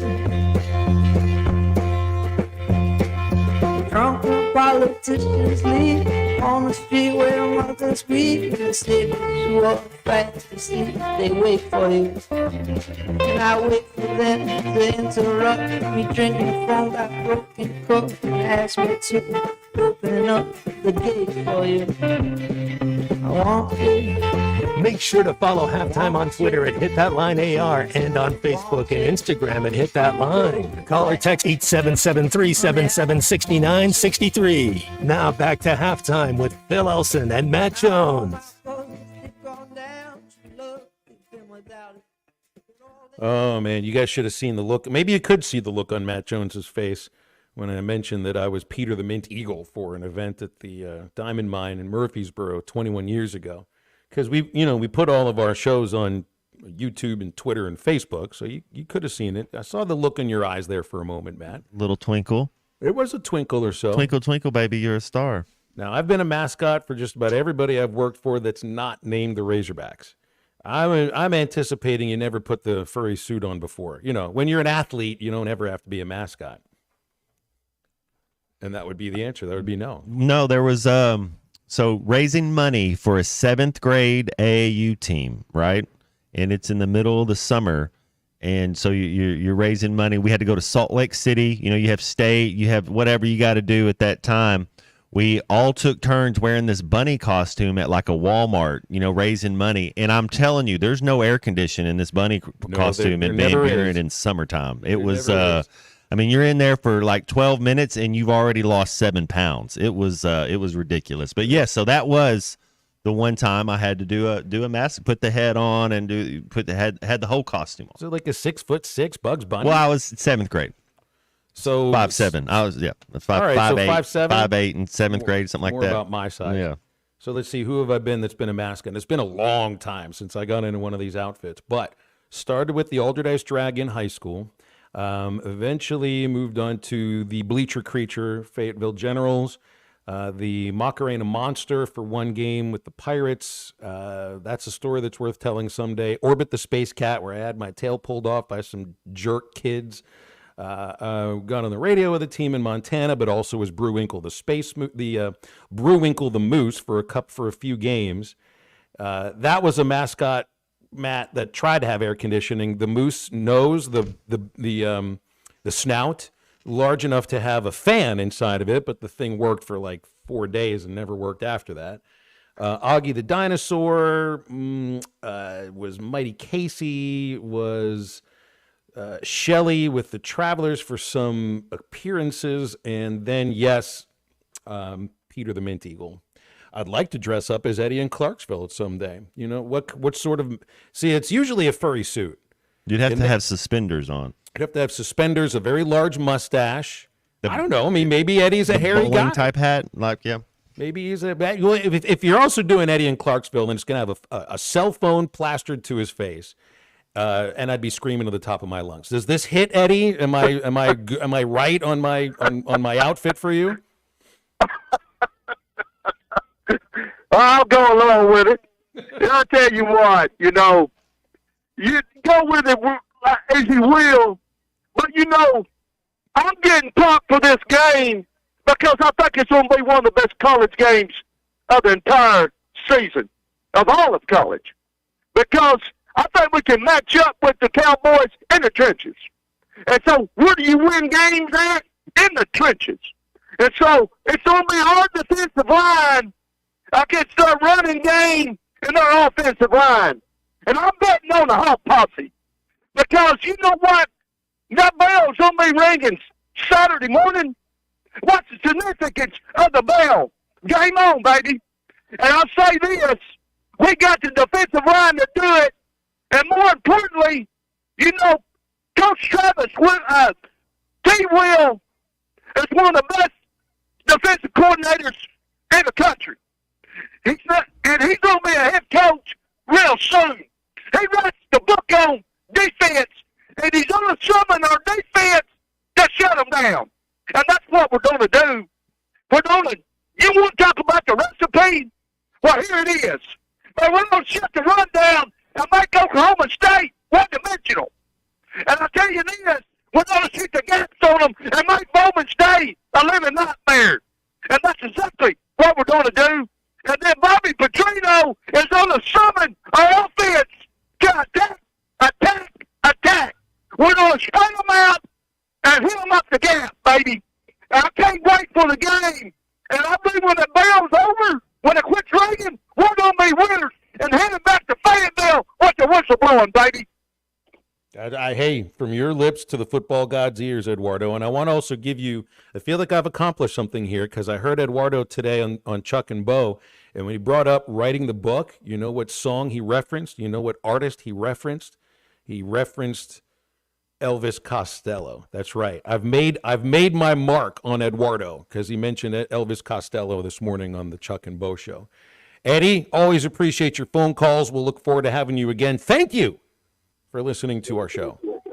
877-377-6963 if you got anything that you want to add on to what Eddie was talking about there. Shoot the gaps. You think we're going to see a, what would be the terminology here? A creative defense against Oklahoma State? You didn't really need to be creative or anything against UAPB. But I'm interested in seeing what Travis Williams could have dialed up for this team.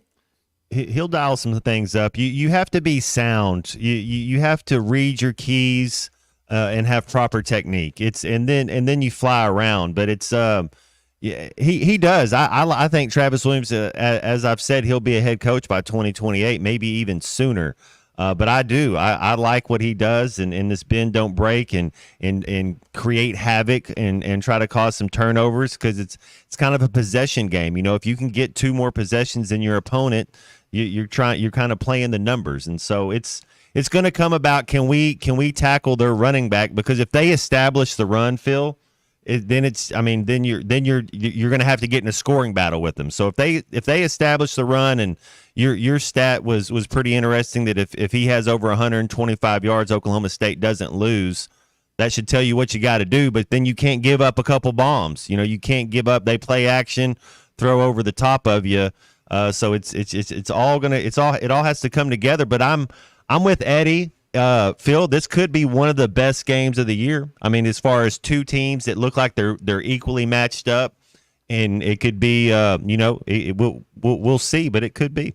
Well, what you're hitting on here, it's like they're going to try to establish the run early, that first drive, and when you're looking at the games that they lost last year, Gordon never got going. So there must have been a lot of frustration early for that team to figure, well, now we are a one-dimensional team. We can't run it. We got to throw it.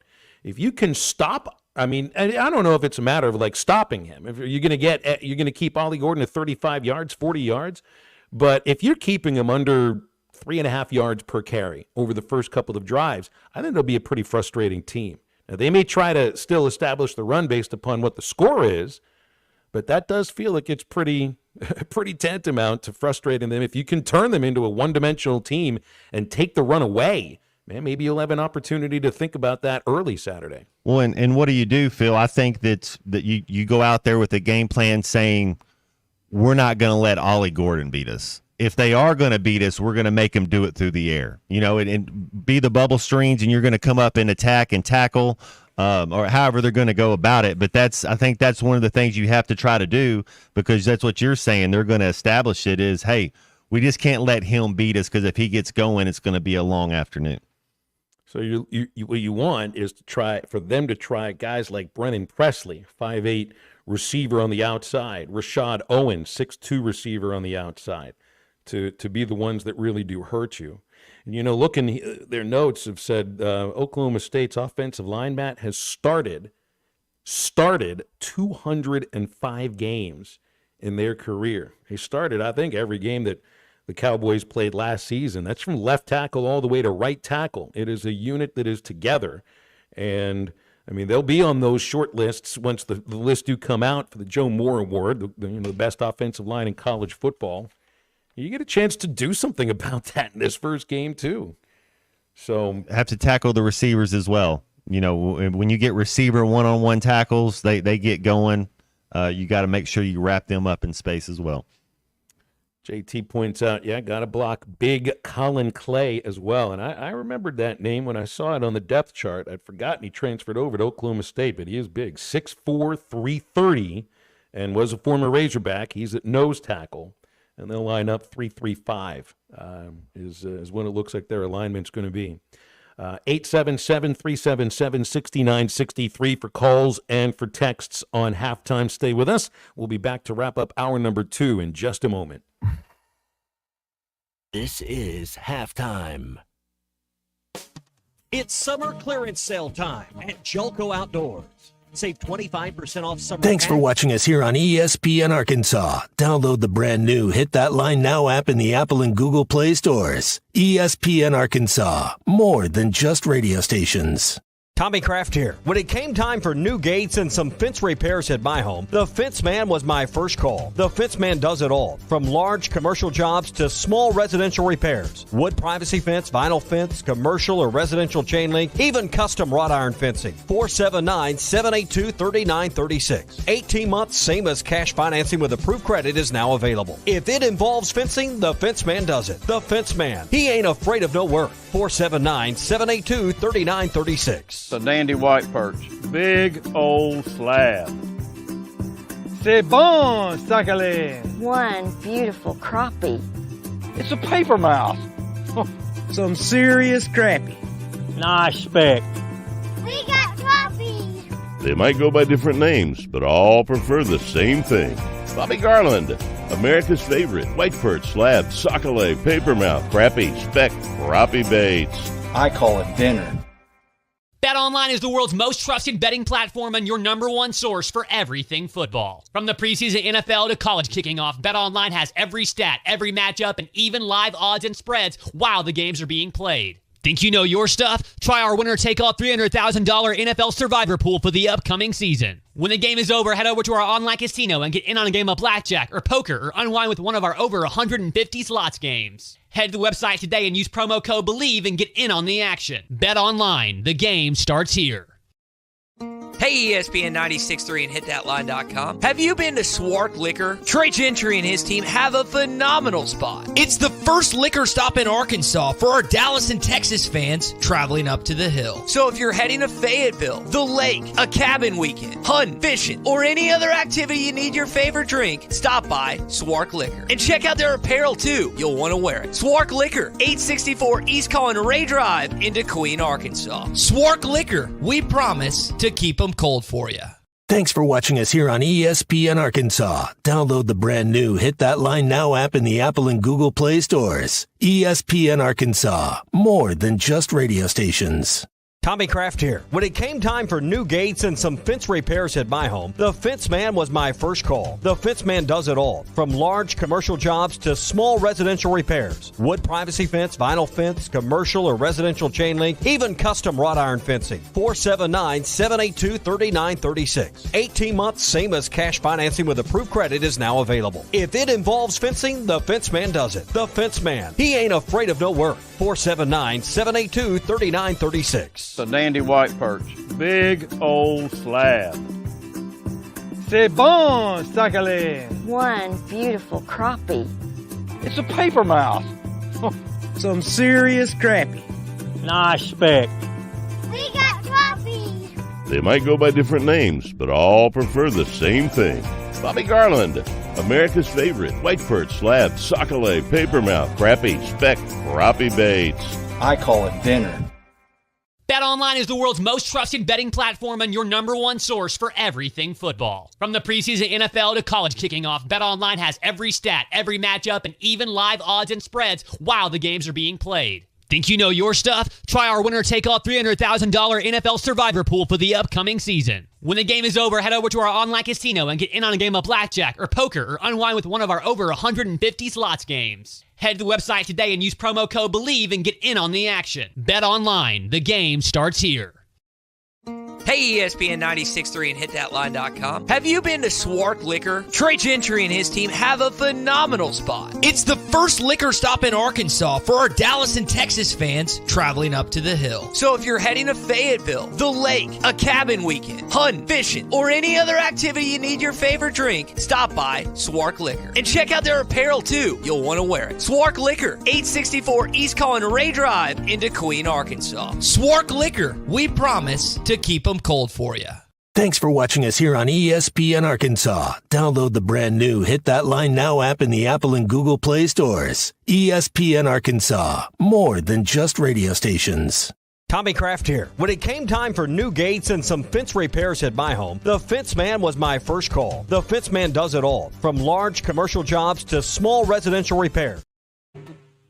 Welcome back into Halftime Live from the Crabtree RV Studios. Crabtree RV Center in Alma, where we make your dreams come true.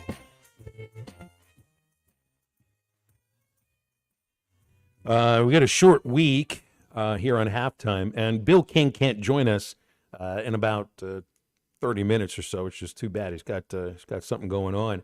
I tell you who we've got scheduled for Thursday, though. We'll have him on at 11:15. It is Houston Dale Nutt, who will join us on Halftime. This is somebody that knows a little bit about playing for both Arkansas and Portal guy Oklahoma right State. there, huh? One of the first portal moves right there. We're going to have to ask him about that. Did you realize that you were starting a thing called the transfer portal way back when? And I saw this. I think he played well in that game, too, didn't he? He's the last quarterback for Oklahoma. He didn't start the game, but he came in. Well, yeah, I think he played well. Well, it's even in the game notes, in the Arkansas game notes, because, there's a page that's dedicated to the last time these opponents played. And sometimes if they've never played, it just says you never played. You have a blank page.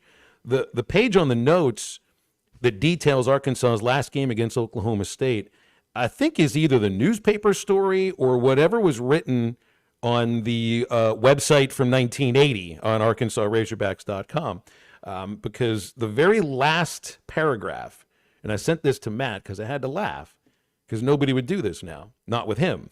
Former Hog, and this is right out of the article, former Hog Houston Dale Nutt, parentheses, who was roundly booed as he came onto the field as one of the Oklahoma State captains, end parentheses, led the Cowboys to 2 late scores, but they came when the game was already over. The game ended with a final score, Arkansas 33 and Oklahoma State 20. That was 1980, the last time these schools met. Wasn't even thought of, Phil.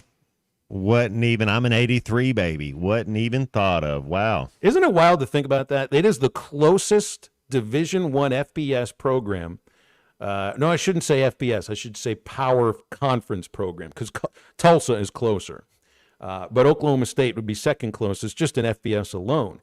And I don't think Arkansas has played Oklahoma in a regular season game since the 30s and haven't played Oklahoma State since 1980. I think they played like 18 or 19 years in a row, Matt, but it was always in Little Rock with the exception of 2 games in Stillwater up to that point. So it's just kind of odd to think about these 2 schools that are so close to each other that did play each other quite a bit up until 1980.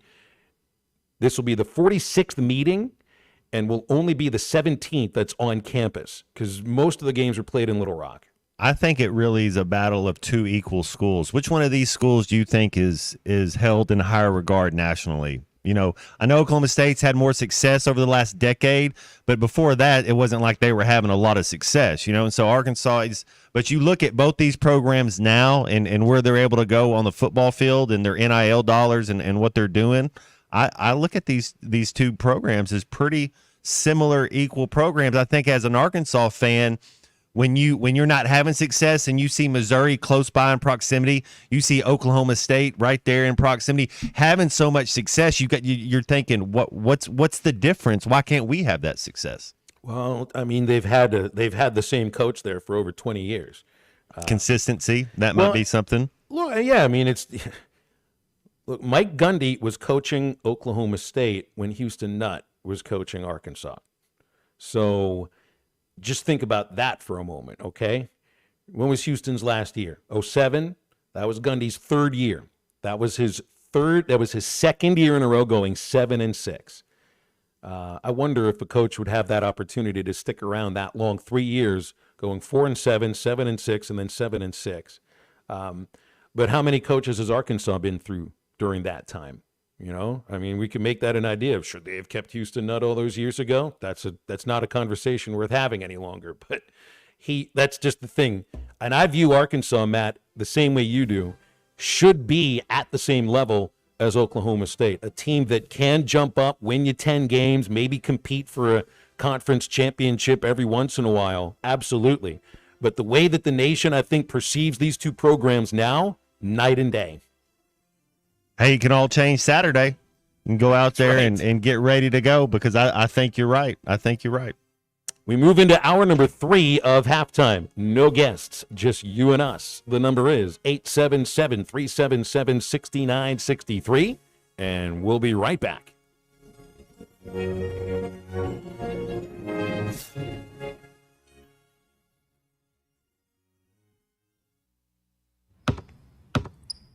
They say consistency is the key to success. They weren't wrong. So how about grabbing a beer that's consistently smooth, consistently refreshing, and consistently light? You might just find that the road to success can be pretty enjoyable. Michelob Ultra, the perfect balance of taste and refreshment, and only 2.6 carbs and 95 calories. It's only worth it if you enjoy it. Enjoy responsibly. Anheuser-Busch Michelob Ultra Light Beer, St. Louis, Missouri. The best selection of RVs is now even better at Wheels RV in Springdale. Wheels RV has added Brinkley RVs to the already loaded lineup of Grand Design and Forest River products. See the Brinkley Model Z, the latest innovation in luxury fifth wheels. And like always, every new RV comes with a lifetime warranty, so you can camp with confidence. So stop in and find out why Wheels has been voted best RV dealer year after year. Wheels RV, 5 miles west of exit 72 off of I-49 in Springdale. Seek, explore, discover with Wheels RV. Are you interested in saving money on your heating bills and upgrading your home's energy efficiency? Now's the time. Installing or upgrading to natural gas allows you to take advantage of high-efficiency appliances that save energy and money. From furnaces to water heaters to gas dryers and fireplaces, there's a natural gas option to fit your home and your budget. What's not to love about that? Don't wait. Call AOG today at 800-842-5690 or visit AOGC.com to learn more. AOG, energy for life. Oh no, what happened to your windshield? I had an accident. I'm definitely going to have to get a new one. You should call Mr. Auto Glass on Towson Avenue. I have to be careful. I have all this technology in my windshield. Technology? Yes, things like adaptive cruise, rain sensing wipers, and lane assistant. Well, the folks over at Mr. Auto Glass can definitely calibrate all of that for you. They are super friendly and fast. You should give them a call. What's that number? 782-4441. Okay, I'll give Mr. Auto Glass a call. 782-4441. Are you looking for a great deal on a previously owned vehicle but want to avoid high-pressure sales? If so, you need to visit Edwards Auto Sales in Roland. For over 30 years, Ernie Edwards and his staff have helped folks from Arkansas and Oklahoma River Valley buy a quality vehicle and offer a buy here, pay here program as part of their services. Some restrictions may apply. Come visit Edwards Auto Center newly remodeled facility, 3 miles west of the Garrison Bridge, the first car dealer on your right, or log on at edwardsautosalesinc.com. ESPN Arkansas weather. For today, an increase in the cloud cover. High temperatures this afternoon will be right around the low to mid 80s. Tonight, the clouds are sticking around, and overnight low will drop down in the low to mid 60s. Wednesday, partly sunny skies, low 80s. We could see a few isolated showers or thunderstorms across the south. I'm Sally Russell with your forecast on ESPN Arkansas.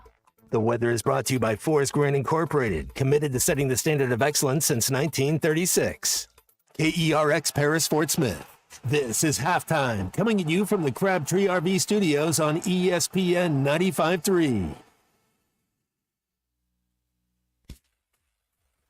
Coming to you live from the Crabtree RV Center Studios. Broadcasting on ESPN Arkansas and streaming on hitthatline.com. We got a good one tonight. You got to take it here. Got to respect it.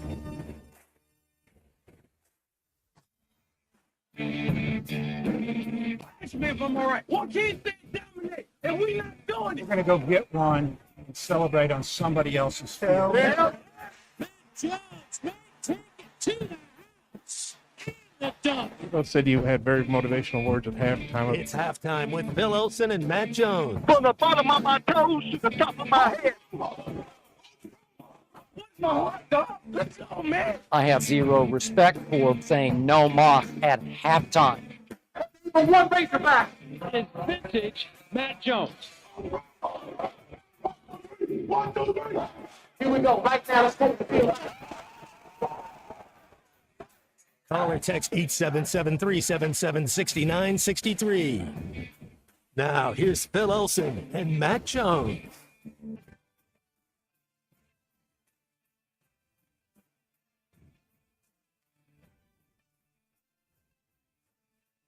Back on halftime into our third hour, 1 minute after that hour, on ESPN Arkansas and hitthatline.com. Phil Elson, Matt Jones, Nobody else with us for this next hour, so you can get on with us anytime.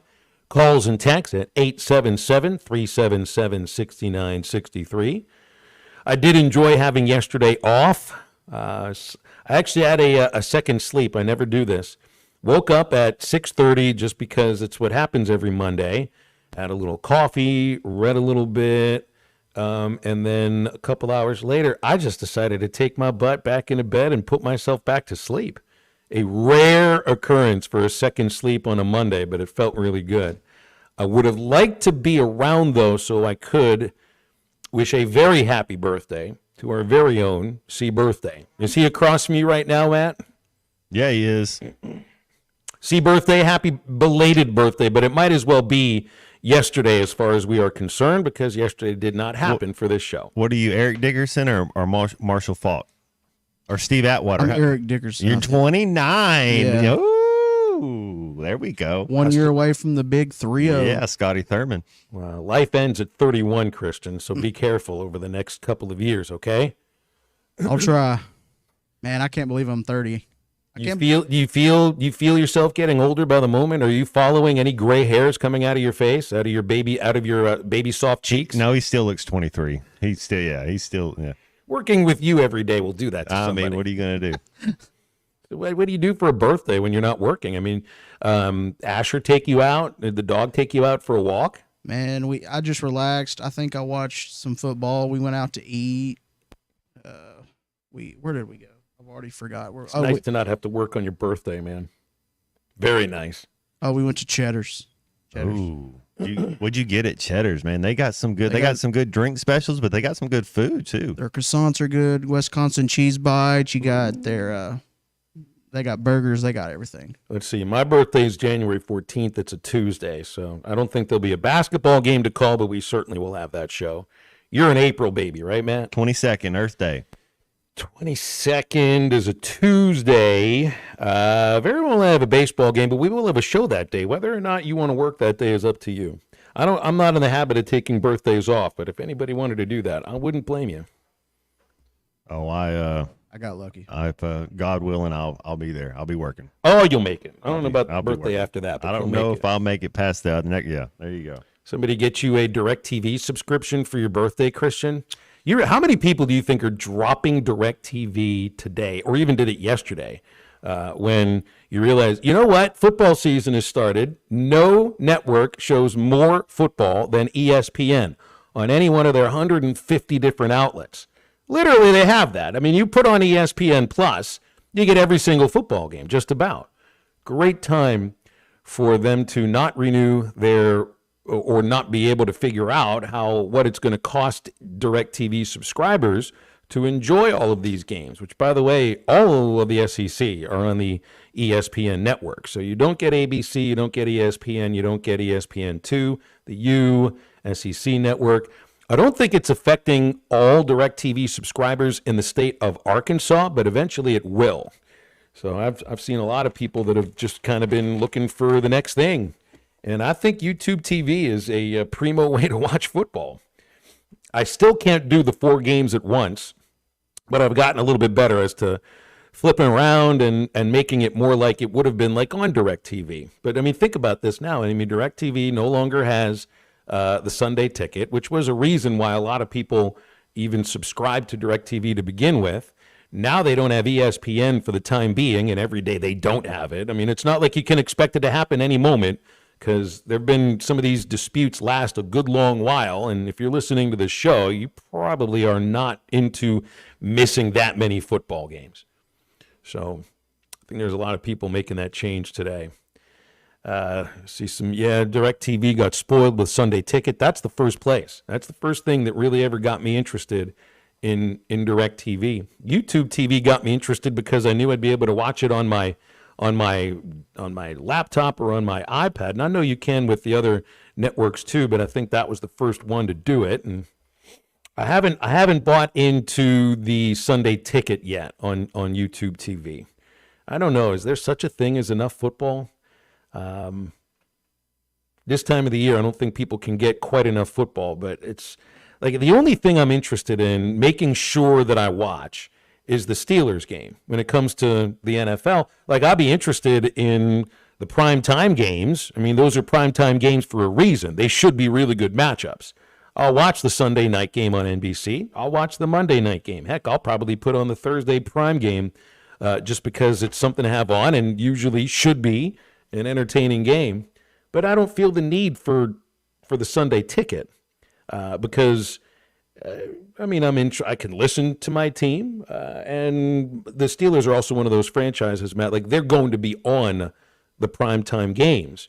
And I've got my subscriptions where it matters as far as that's concerned. So I don't think I feel the pressure to buy into the NFL Sunday ticket. Yeah, I don't know. I've never had the Sunday ticket. That's for sure. I think maybe fantasy football's helped having the 4 games at once. You know, you used to have that red zone. Everybody has guys on different teams, and you're kind of looking at it in a different avenue. But man, I mean, you had your soccer games Saturday and Sunday morning. Well, that's the first thing you want to have on. That was good. Saw Liverpool win 3-0. That was Man City, the machine that they are. They just keep winning as well. So what about your fantasy? So like people don't care about your fantasy team. Nobody cares about your fantasy. But that's also there. If you're doing college football fantasy, today's the day where people are starting to talk about it. Just like your golf game too. Oof. Yes, the things that nobody ever wants to hear about before. That's the Reverend Scott Van Pelt that said that one. He said, "Listen, guys, we go out. You know, I like golf, and so he's because he's talking about how he's a golfer, and he's like, everybody wants to tell me about their golf game. I don't care about your amateur golf game, all right? And he's like, nobody does. So quit talking about it so much. And they definitely don't care about the fantasy team. And I learned that more through baseball than through football. There were a couple of front offices in the Texas League when I worked in that league where the only thing that anybody with those teams ever talked about was their fantasy baseball team. The people in the group, the 20 people that are in your league, they all care about it. You know, they're all talking trash, and that's the group, that's the brotherhood there. But everybody else, they just like, I don't know. Keep it in house. Keep it in house. That's right. Keep it in the family. It's very important. Pretty please keep it in house. Like treat it as if it's a group of people that are huge fans of Bruce Springsteen and Tom Petty and Pearl Jam, and you don't bring it up around Matt Jones because you just don't want to do that kind of thing. Because you're just ended up hearing something you don't want to hear. You can bring it up if you want to. No, I could bring it up, but if I like those guys, I don't want to. I know your opinion about them, and it's been so long. I mean, I have not done and now I wear like a badge of courage, badge of honor. I don't do fantasy sports. I'm like the one how many of you out there don't do any fantasy sports? Because now you can do all of it. I mean, I know people that do fantasy golf, NBA, hockey, college football, NFL, and Major League Baseball. That's 6 different fantasy sports that they'll play. And sometimes they'll do 2 or 3 other teams in each sport, right? So it's like, how much time of the day do you have? 24 hours a day. I think we're supposed to split it evenly. 8 hours of sleep, 8 hours of work, 8 hours of fun, or whatever you want to do with those other 8 hours. I'm sure all of you split those 24 hours perfectly just like that. But are we really spending 21 hours a day on our fantasy teams? We can't do that. We can't do that. Pretty please. But we do have NFL games this week, Matt. Thursday, it's starting Thursday. Did you hear the news? And I'm sure you know your ears to the grindstone. But the whole deal about the game in Brazil, where some of the players are now, as we've gotten closer to it, some of them are coming out and they're like, I don't know that this is a good idea, because they get a note that says you're going to be over there 3, 4, 5 days. Don't leave the compound. Don't leave the facility. You know, you better stay because crime's at a different rate. And they're not having their family come over to as much. Is there anything? Is it a safe environment where they're going to be playing? You know, I mean, didn't Brazil just have an election? A pretty important one, too. Yeah. Venezuela's had some deals going on as far as politics are concerned. And I can understand. I mean, maybe there's a reason there hasn't been an NFL game in South America yet. I don't know. But that is a little different, isn't it? Packers, Eagles, Sao Paulo. Now, look, I'd love to visit. I really would. I think watching an NFL game in that sort of environment would be really it's amazing. Be but amazing. If you can't go off the compound, you know, that's kind of like what happens with the Super Bowl off of the last year in Vegas. You had guys that weren't allowed to leave their the hotel or the resort that they were staying at, but that's a different deal. you don't feel like there's like safety is the reason you got to stay there. It's more just diversions and distractions. I think in this case, it's more about safety. Right. You know, if your family, they plan a trip, you get to go, you're playing a game there that they'd show up and want to hang out that week. But yeah, you know, 48 hours, I mean, 2 days, 3 days before the game, there's not a whole lot of sightseeing you're doing anyways. You know, you're really you're focusing on game day. You know, another thing that's happened in Brazil is I think the Supreme Court in Brazil has banned Twitter. They're in a real fight with Elon right now. So there's no access for Twitter in Brazil. Now, some people would be like, so what? That's how a lot of people enjoy sports, is watching it on television and interacting on social media about it, which includes every writer that will be in attendance for that game. And they won't be able to do a darn thing. You realize they're going to feel like they're missing an extremity. If they don't have Twitter next to them during the game and constantly updating, it will feel like they are missing an arm. It can't be as bad as that World Cup in Qatar when you just had news people they were sitting there in their seat and like, oh, I guess he's asleep. You know, Grant Wall, the guy that he's like, oh, okay. Hopefully we won't have any of that happening. 877-377-6963 to get with us on halftime. Stay with the show. We'll be back right after this.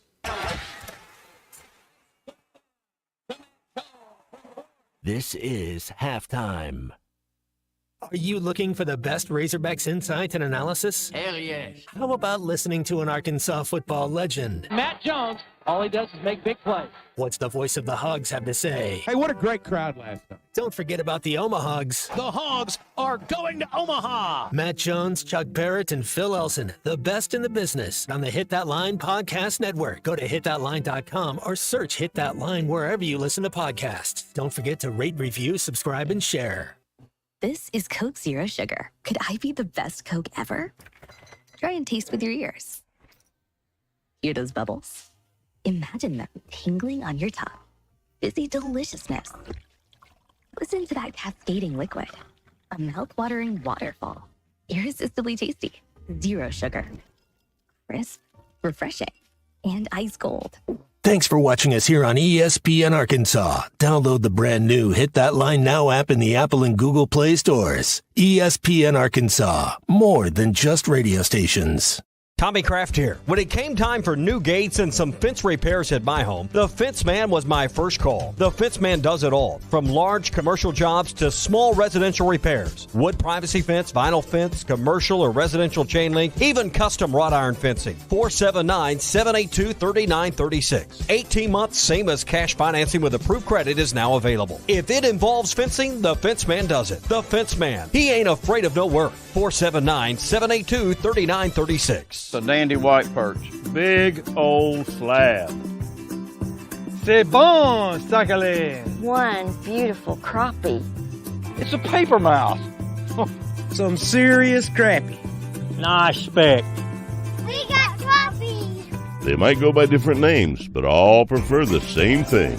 Bobby Garland, America's favorite white perch, slab, sockeye, papermouth, crappie, speck, crappie baits. I call it dinner.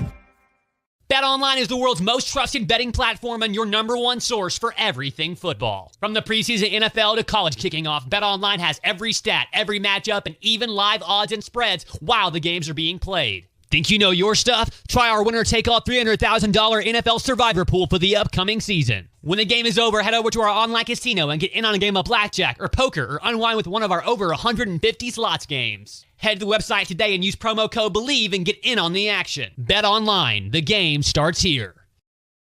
Hey, ESPN 96.3 and hitthatline.com. Have you been to Swark Liquor? Trey Gentry and his team have a phenomenal spot. It's the first liquor stop in Arkansas for our Dallas and Texas fans traveling up to the hill. So if you're heading to Fayetteville, the lake, a cabin weekend, hunting, fishing, or any other activity you need your favorite drink, stop by Swark Liquor. And check out their apparel too. You'll want to wear it. Swark Liquor, 864 East Collin Ray Drive into Queen, Arkansas. Swark Liquor, we promise to keep them cold for you. Thanks for watching us here on ESPN Arkansas. Download the brand new Hit That Line Now app in the Apple and Google Play stores. ESPN Arkansas, more than just radio stations. Tommy Kraft here. When it came time for new gates and some fence repairs at my home, the Fence Man was my first call. The Fence Man does it all, from large commercial jobs to small residential repairs. Wood privacy fence, vinyl fence, commercial or residential chain link, even custom wrought iron fencing. 479-782-3936. 18 months, same as cash financing with approved credit is now available. If it involves fencing, the Fence Man does it. The Fence Man. He ain't afraid of no work. 479-782-3936. The dandy white perch. Big old slab. C'est bon, sacalé. One beautiful crappie. It's a paper mouth. Some serious crappie. Nice speck. We got crappies. They might go by different names, but all prefer the same thing. Bobby Garland, America's favorite white perch slab sock.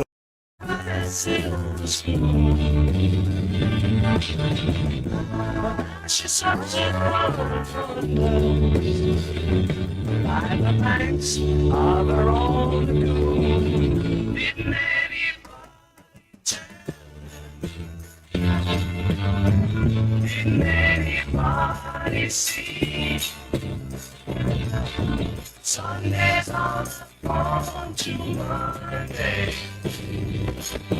Tuesdays on the phone to me. She said she'd always been a dancer. Make sure to follow Halftime on Twitter at HitThatLineAR and on Facebook and Instagram at HitThatLine. Call or text 877-377-6963. Now back to Halftime with Phil Elson and Matt Jones. Matt, you'd mentioned you wonder about the safety for NFL players in Sao Paulo, Brazil. What about San Francisco? We had a prime text here from Brandon in Paris. Did you see about Ricky Pearsall, first-round pick for the 49ers, was walking in Union Square, broad daylight, over the weekend, 3:30 in the afternoon, and a teenager tried to rob him. He had a gun with him. Pearsall struggled with him and ended up getting shot in the chest. Now, the bullet went through, missed all the major organs. I think the teenager, the burglar, also was hit by the bullet, and he's going to miss 4 games, but he's going to be just fine. I mean, you talk about being lucky. Shot in the chest, but the bullet went through him, missed all his organs, and lives to tell the story, and probably lives to play football at some point this year. That's wild.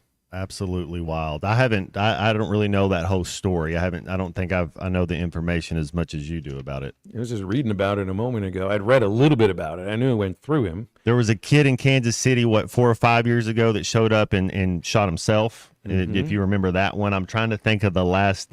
So it's been a while since you've had a gun incident, I think, like that in a. Well, that was in the parking lot at the Chiefs Stadium too, if I remember right. Yeah. Oh, I thought he actually made it into the locker room. I think he did. Okay. But then I don't remember if he shot himself. He killed himself outside of it might have been outside. Yeah. I don't remember where it all ended. But with Pearsall, like the police officer that came on the scene first was the reason that he's still alive. And I think she put a part of her clothing on one of the bullet holes where it exited, used her hat on the other bullet hole where it had entered, and kept it all together while he walked into the ambulance and was transported to the hospital. So it's a wild story. Absolutely crazy wild story. So, yeah, Sao Paulo, Brazil, San Francisco, California. Either way, I guess it's a little danger no matter what place you're looking at here. We had a guy. Oh, this is a whole different thing, but the Travelers used to have the bus that took us was a sleeper bus and had air conditioning units underneath, and so there was no room to put all the baseball equipment. So we had a big trailer that would haul all the baseball equipment around the Texas League for 140 games. So we're in Midland. And the thing always gets unhitched, and the guys would take the stuff out and put it on the bus and take it to the ballpark. There was just some random guy who had found a way to get inside the equipment trailer, and our pitching coach, who's a guy named Mike Butcher, former major league pitcher, was a major league pitching coach with the Angels and the D-backs for a while, walks outside, hears somebody rustling around in the trailer, walks over there and just sees some random dude. He would not have known if this guy was armed or not.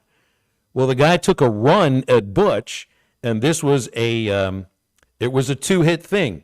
Butch hits the guy in the face, the guy hits the ground, and that was it. He was pretty much knocked out cold with one punch. This is one of those instances, it's like you don't know what this guy has. You don't know what's in his pocket. If somebody rushes at you, what are you supposed to do? Butch took him out with one punch, and I'll never forget him for that thing, for that moment. But I don't remember anybody getting accosted with a weapon, or robbed at gunpoint either. We had some guys that had their wheels taken off their vehicle, and when you came back on the bus 8 days later, somebody's Escalade is up on bricks. That happened to about 2 or 3 different guys. Next thing you know, they're asking to park inside the ballpark. Man, that's y'all don't have any cameras out there for where you park? People, man, it's like, come on, man. Why don't be a thief? Come on. Gavin reminds us Brian Robinson Jr. was shot 2 years ago in a home invasion. Yeah, I had forgotten about that. 877-377-6963 when you want to get with us. So, the Niners, speaking of San Francisco, open up on Monday night against the Jets. So goodness. They signed Ayuk. Remember, the reports were they signed Ayuk. Now they're very close to re-signing Trent Williams, the left tackle. So they've got pretty much everything set up as far as that's concerned. The one guy who I guess everybody's waiting to see what happens is defensive end Hassan Reddick, traded from the Phillies to the Jets over the offseason, and I don't think he has spent a single day of practice with the Jets yet. And they're opening up on Monday night, and you get, one team that signed the guys that they needed to sign. It seems that I think the Jets may just end up letting him sit for a moment. You try to trade somebody like that, but then the next team's got to sign him to whatever it is he's asking for, because it seems like he's ready to sit if at all costs. And I never quite understood that, Matt. Like, I remember Le'Veon Bell sitting out for a full season and was never the same after it. That might have been partially the team that he signed with and the plans they had for him. But when you sitting out a whole year in the prime of your career feels like a huge risk, because you just don't know if you're going to get back to that. Yeah, where are you going to make that money back up? And really, so Brandon Ayuk, he held out for a little bit. He held in, actually, but held out and got, what was it, 18% more guaranteed money by holding. It was significant. It was a few $1 million, like whatever, but he got almost 20. So that's kind of what you're holding out for. That's my question to you is what's he holding out for? Like what is offered on the table right now? And then how far are you apart? You can't be that far apart right now. Both sides. That's why you see some of these players represent themselves, and the rookies is because you're just slotted in. You kind of know what your market is, what the rate is. You kind of really the wiggle room's 2-3%. That's what your agent's for. Is that it's not for some number that you don't know. So that would be my question. What's been offered, and what really how far are you apart? Because you can't be that far apart right now. What did Marcellus Wallace tell Butch about pride? Because that's what it feels like that's partially about, right? You see yourself as one of the best at your position, if not the best at your position, and so you see somebody that's paid, who plays the same position, that's paid more than you, and it's got to be about pride, I guess. Is it embarrassing if you're not making what the next guy is making? There's not a whole lot of difference between 20 million and 17 million is my point. Once you get there, there's a big difference between 1 and 20. Yes. But let's say you're going to make 10 million a year or 12 million a year. There's not a whole lot difference there. Let's see some Arkansas football things. Sasquatch has a question. He asks for you, Matt. When playing a team like UAPB's caliber, did that help you or hurt you going into the season? Did that have any effect on your gameplay prep? I guess the question is, did you look ahead? But did you open a season again with an FCS team before? I don't know that we ever played a team as bad as UAPB my 4 years up there. We played a Weber State that was a makeup game for 9/11 my freshman year, and you were just like, oh, bless their heart. Like they're just little bitty, and you're like, y'all, there's no SEC talent on that team. New Mexico State, we played them, and the same thing. They had a white dude playing safety that ran 4.8. You're like, oh, well, y'all aren't, you can't, so. But for the most, we played Troy. I don't know if you remember Troy. They had two defensive. They had NFL guys playing defense. OC Umayura. I mean, they were DeMarcus Ware. I mean, they had dudes. We played a Lafayette. They had a couple D-backs that went into the to play on Sundays. But no, we never played a team as bad as UAPB. Let me look at this. As SEC teams beat FCS teams in week 1 by a combined score of 395-13. And I just hope nobody got hurt, because when you're watching it, you're like, man, that player doesn't look like he belongs on the field, and it's no disrespect. It's just can tell, guys. It's that easy. It's that easy to see. Mizzou 51-0 over Murray.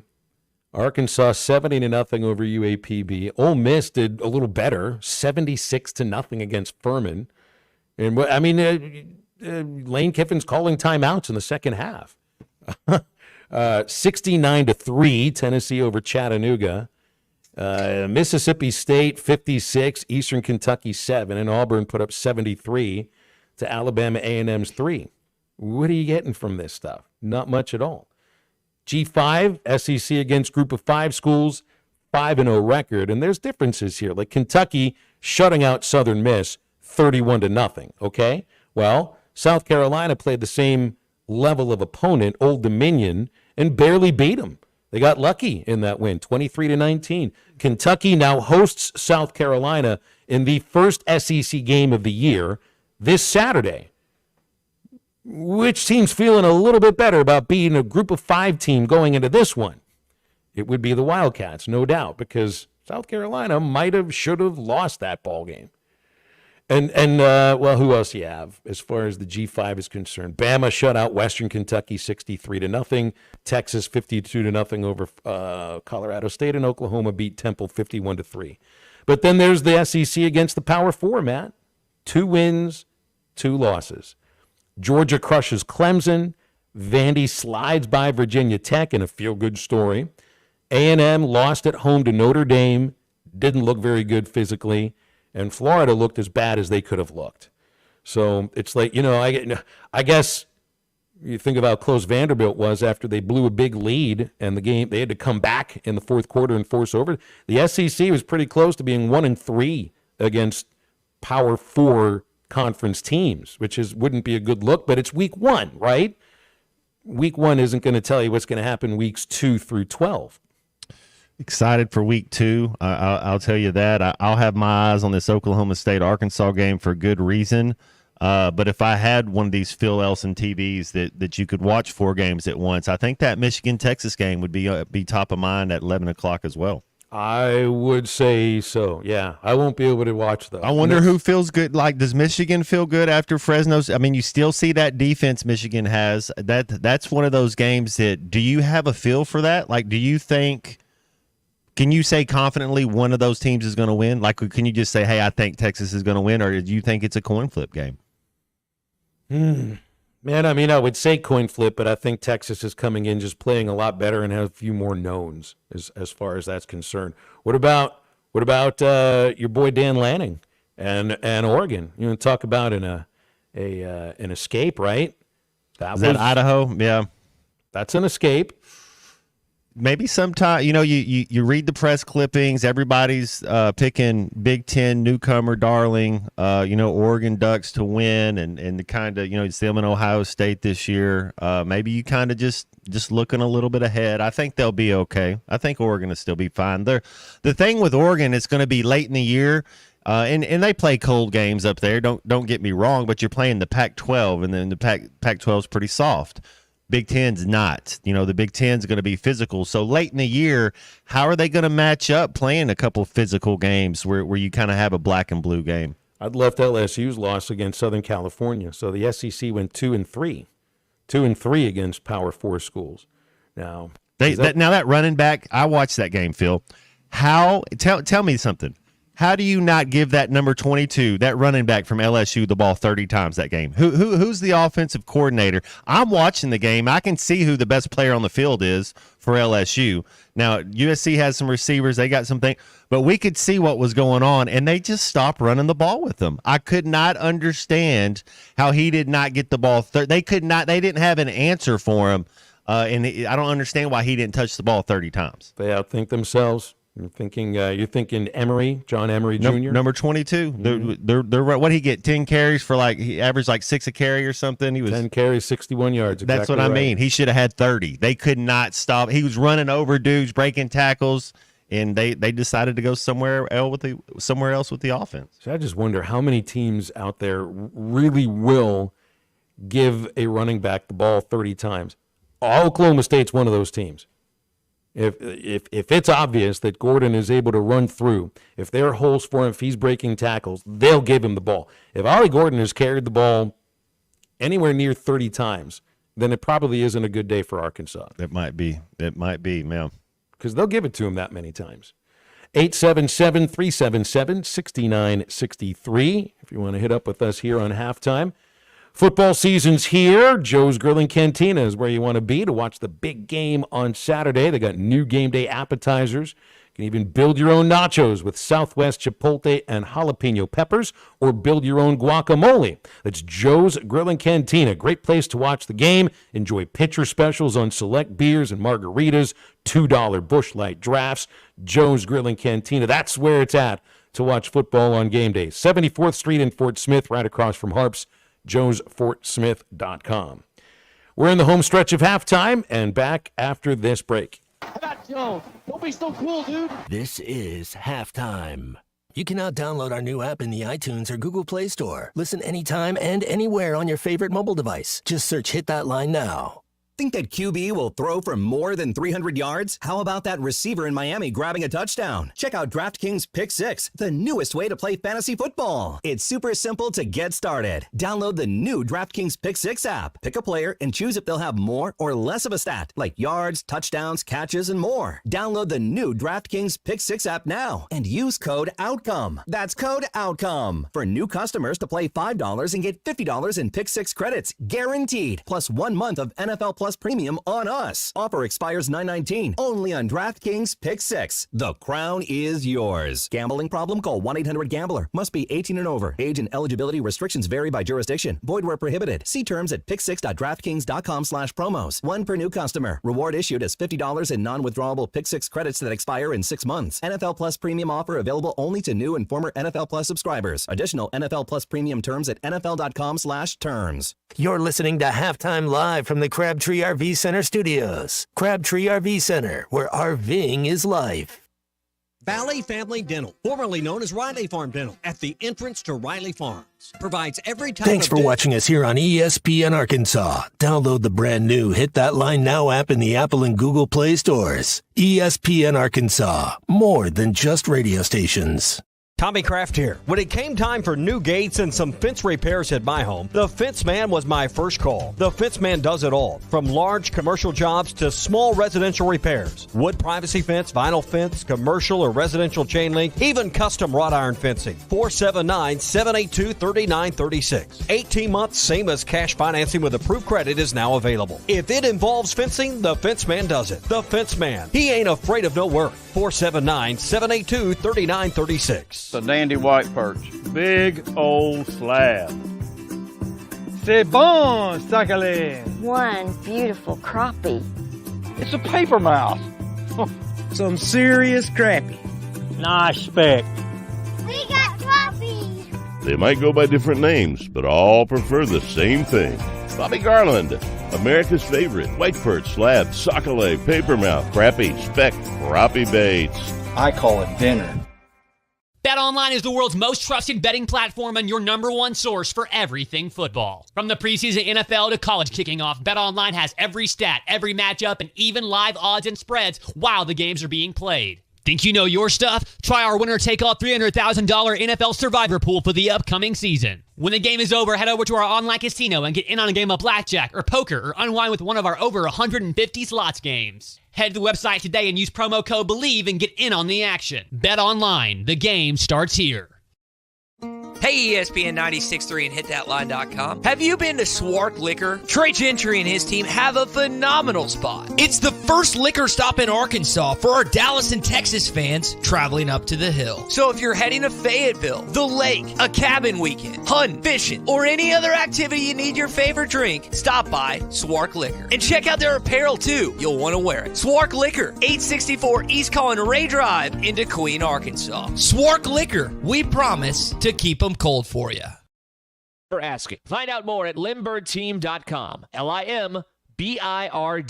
Are you tired of the overcrowded fitness centers? Would you like a fitness option where you can actually work out? Then let's hang out. The Hangout is Sportsman's newest fitness facility. It has an 8,000 square foot gym, indoor tennis, pickleball, and basketball with more sports coming soon. The Hangout offers group and individual training in the gym and boasts 3 active tennis pros to help you grow your game. Stop in today at 5400 Gary Street or thehangoutfs.com for more information. Be a part of something different. Fitness, sports, and more. Let's hang out. Your home for every Razorback football, basketball, and baseball game. ESPN 95.3.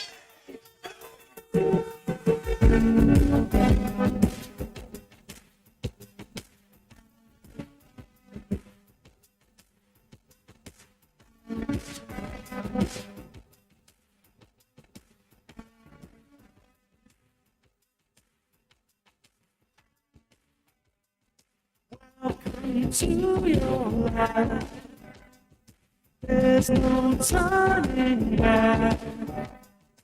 Even while we think we will find you.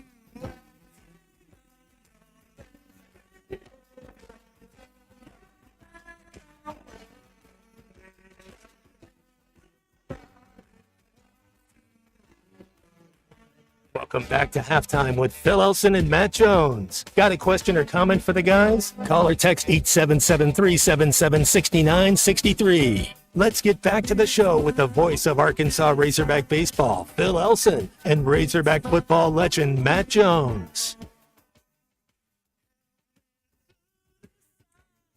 Back on halftime here in the home stretch. Fred in Texarkana, Matt asked a question. If you watch it closely, what do you think happening to Harold Perkins? Looking at the numbers, Perkins he led LSU in tackles, 8 tackles, 1 solo, half a tackle for a loss. But when I remember watching him that first year as a freshman, he was chasing KJ and Hornsby all over the field. I thought to myself, man, LSU's really found somebody here, somebody that should be able to get to the quarterback every game. And they changed his position last year, and obviously I think he's playing the same position right now.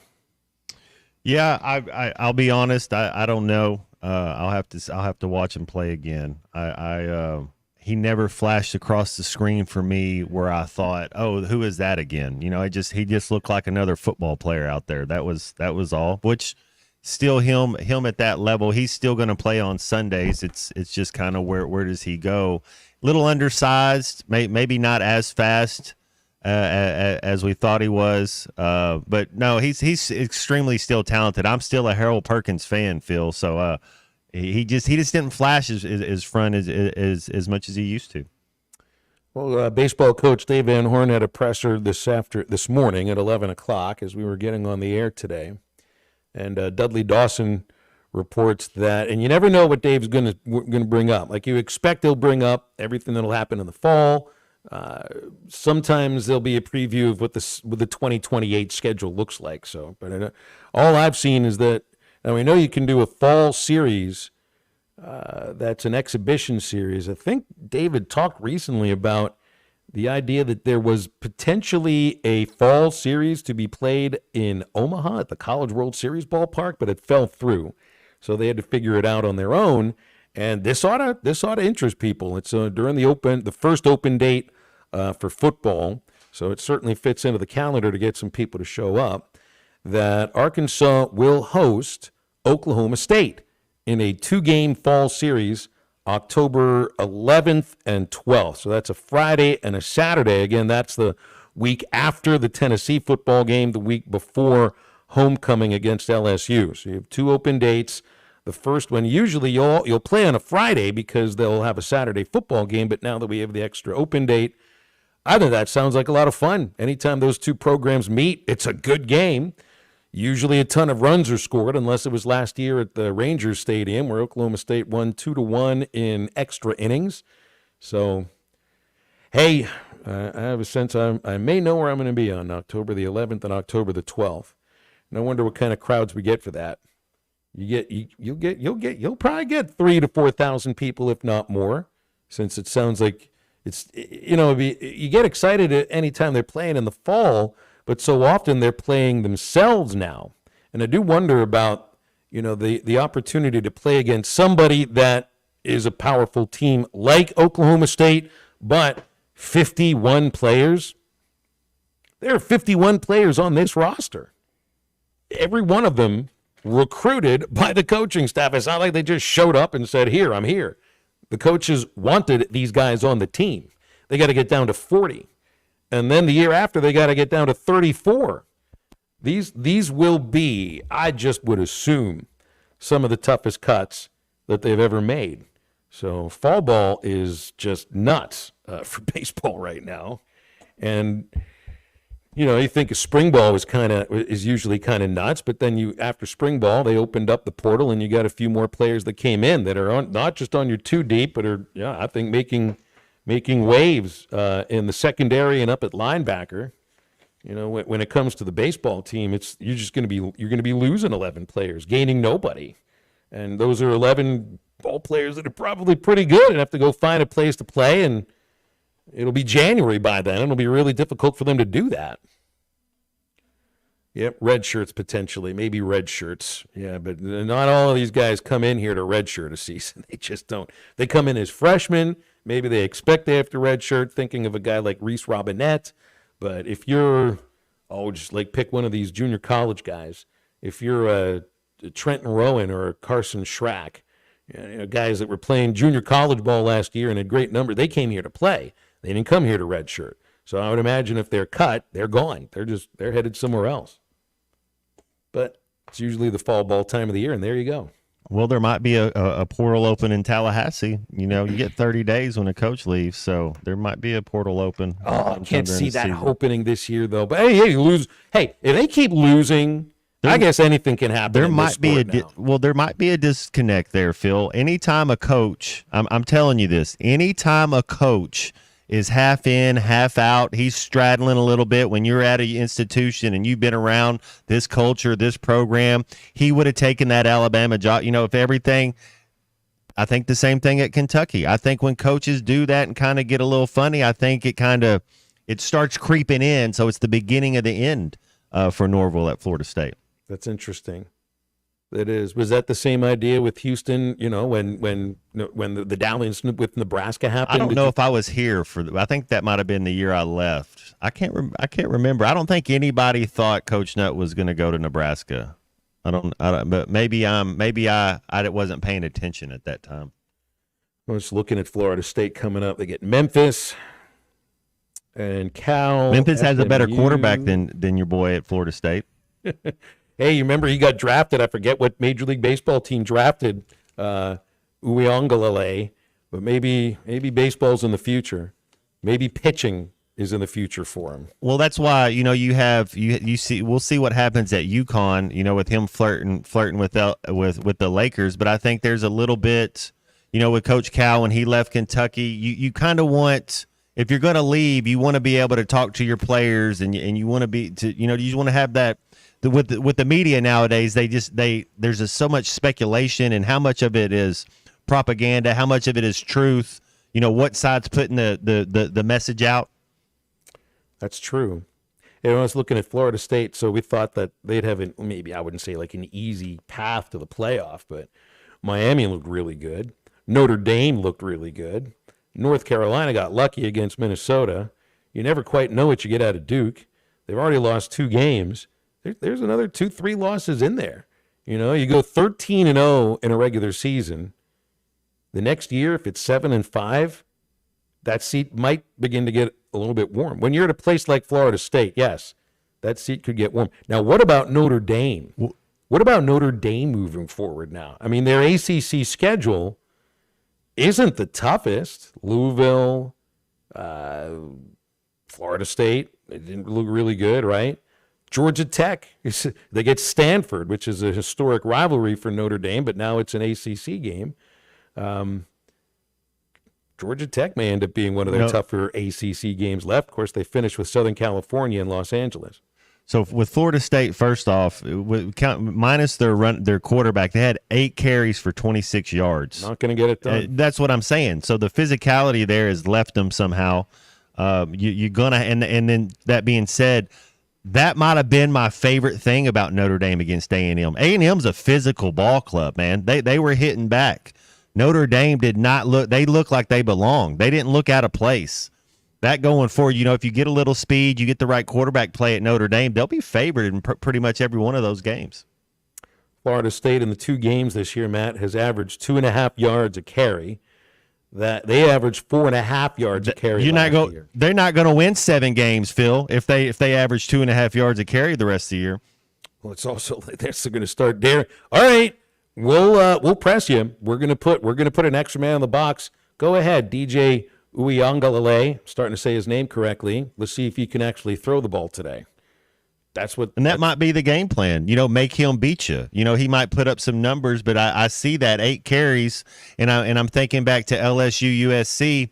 They know 22 is giving it to him, and he's the best player on the field. So these check with me, these run pass options, sometimes you still got to run it, even though they know that you're about to run it, and they might stack the box. Sometimes you still got to run it.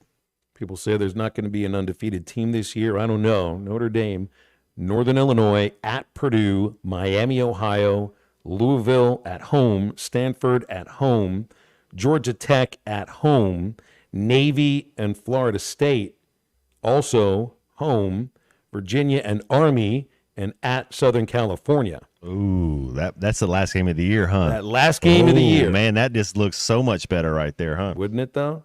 Make your plans on November the 30th for that game. And make your plans to stay with halftime as we're back to wrap the show up right after this break. This is halftime.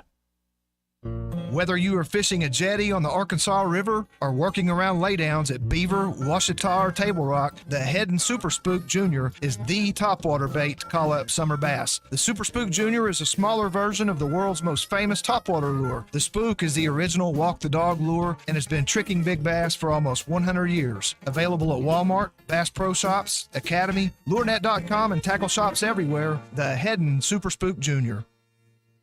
The Wave Rural Connect Shoal Creek Zone is open. Fast fiber internet, TV, and home phone available. This covers Midway, New Blaine, Scranton, Delaware, and other areas. Even if this isn't your zone, check your address. We might be available for you. Get your whole home solution. Internet, TV, and phone from a local provider. Go to signup.waveruralconnect.com or call 1-833-492-8372. Arkansas Valley Electric and Wave Rural Connect, changing the communities we serve.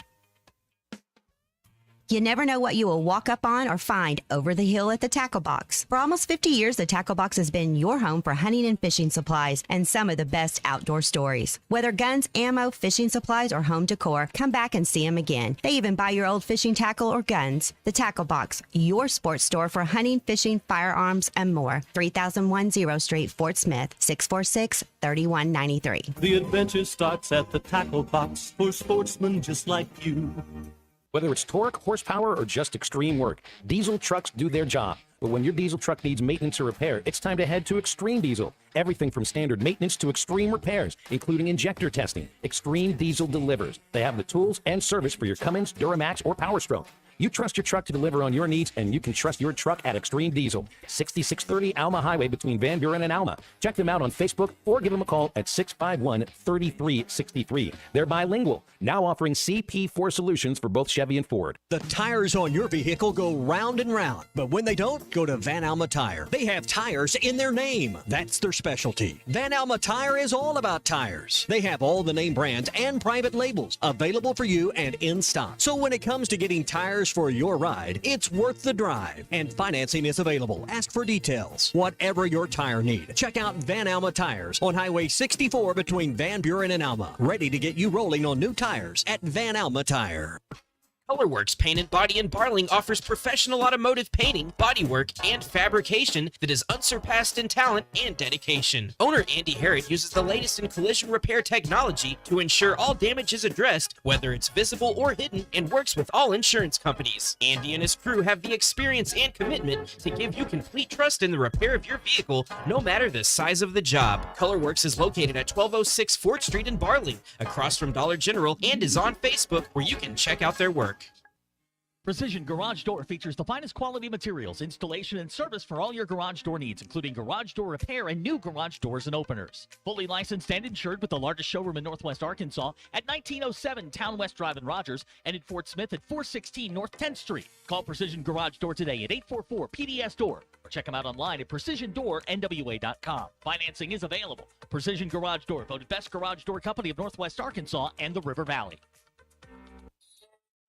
Hey, Ty Richardson for Jam Mart. Jam Mart is always trying to save you money, and that's why they partner with Valero. Hook up your checking account to the Valero Pay Plus app, and you'll get 10 cents off a gallon, plus other special deals on holidays and more. Jam Mart and Valero, passing on the savings to you. Now available at the 3 Fort Smith Valero Jam Mart locations. And stop by any of the 6 Jam Mart locations in the area. Jam Mart, the leading gas station and convenience store in the region. Your home for every Razorback football, basketball, and baseball game. ESPN 95.3. A hole in the silence. I saw a crack in the plan, but I got lies.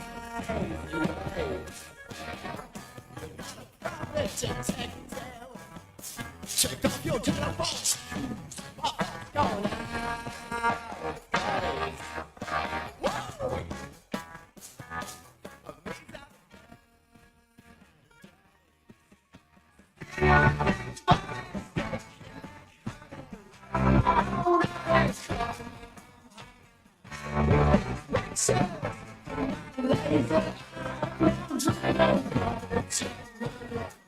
Welcome back into Halftime Live from the Crabtree RV Studios. Crabtree RV Center in Alma, where we make your dreams come true.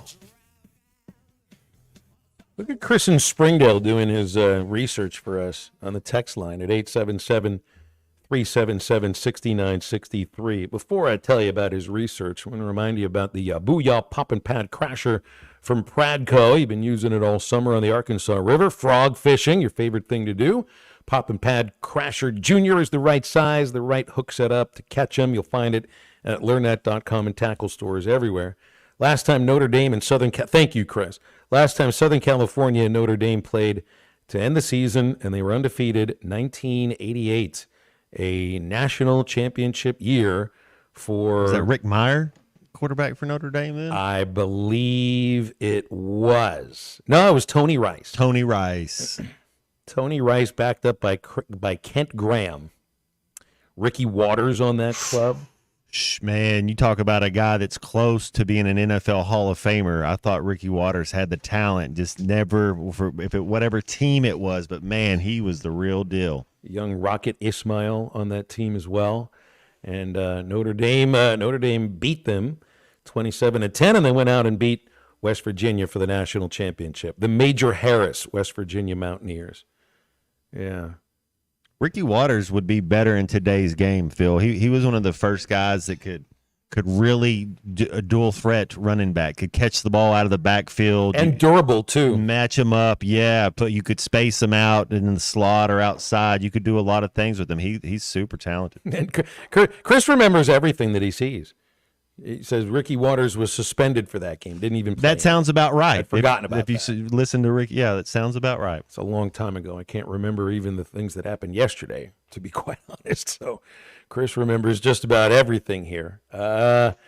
Jody and Harrison asked, do you ever see the Naturals play the Razorbacks in exhibition play since they're all paid players? It's a possibility. I think the Razorback baseball team might have played the Travelers a few times in the 80s. But it was all exhibition, but I'd be surprised if they pull something like that off now. Because if it's October, the professional season's over, they're not sending those guys up here to play in that game. So probably would never happen. Hey, we've made it through a Monday-ish Tuesday edition of Halftime. The Eastside Liquor Halftime podcast is already out. You can download it anywhere that you get your podcasts. Ruskin and Zach are standing by, take you up until 7 o'clock, and we're here tomorrow for another award-winning edition of Halftime with Grant Hall. We'll have Clay Henry for a couple of hours. We'll also be talking high school football with Nate Olson from SB Live. So, for Matt Jones, for the birthday boy, one day late, Christian Johnston, I'm Phil. We appreciate you tuning in today. That's Halftime. Now, get up, get out, and get better.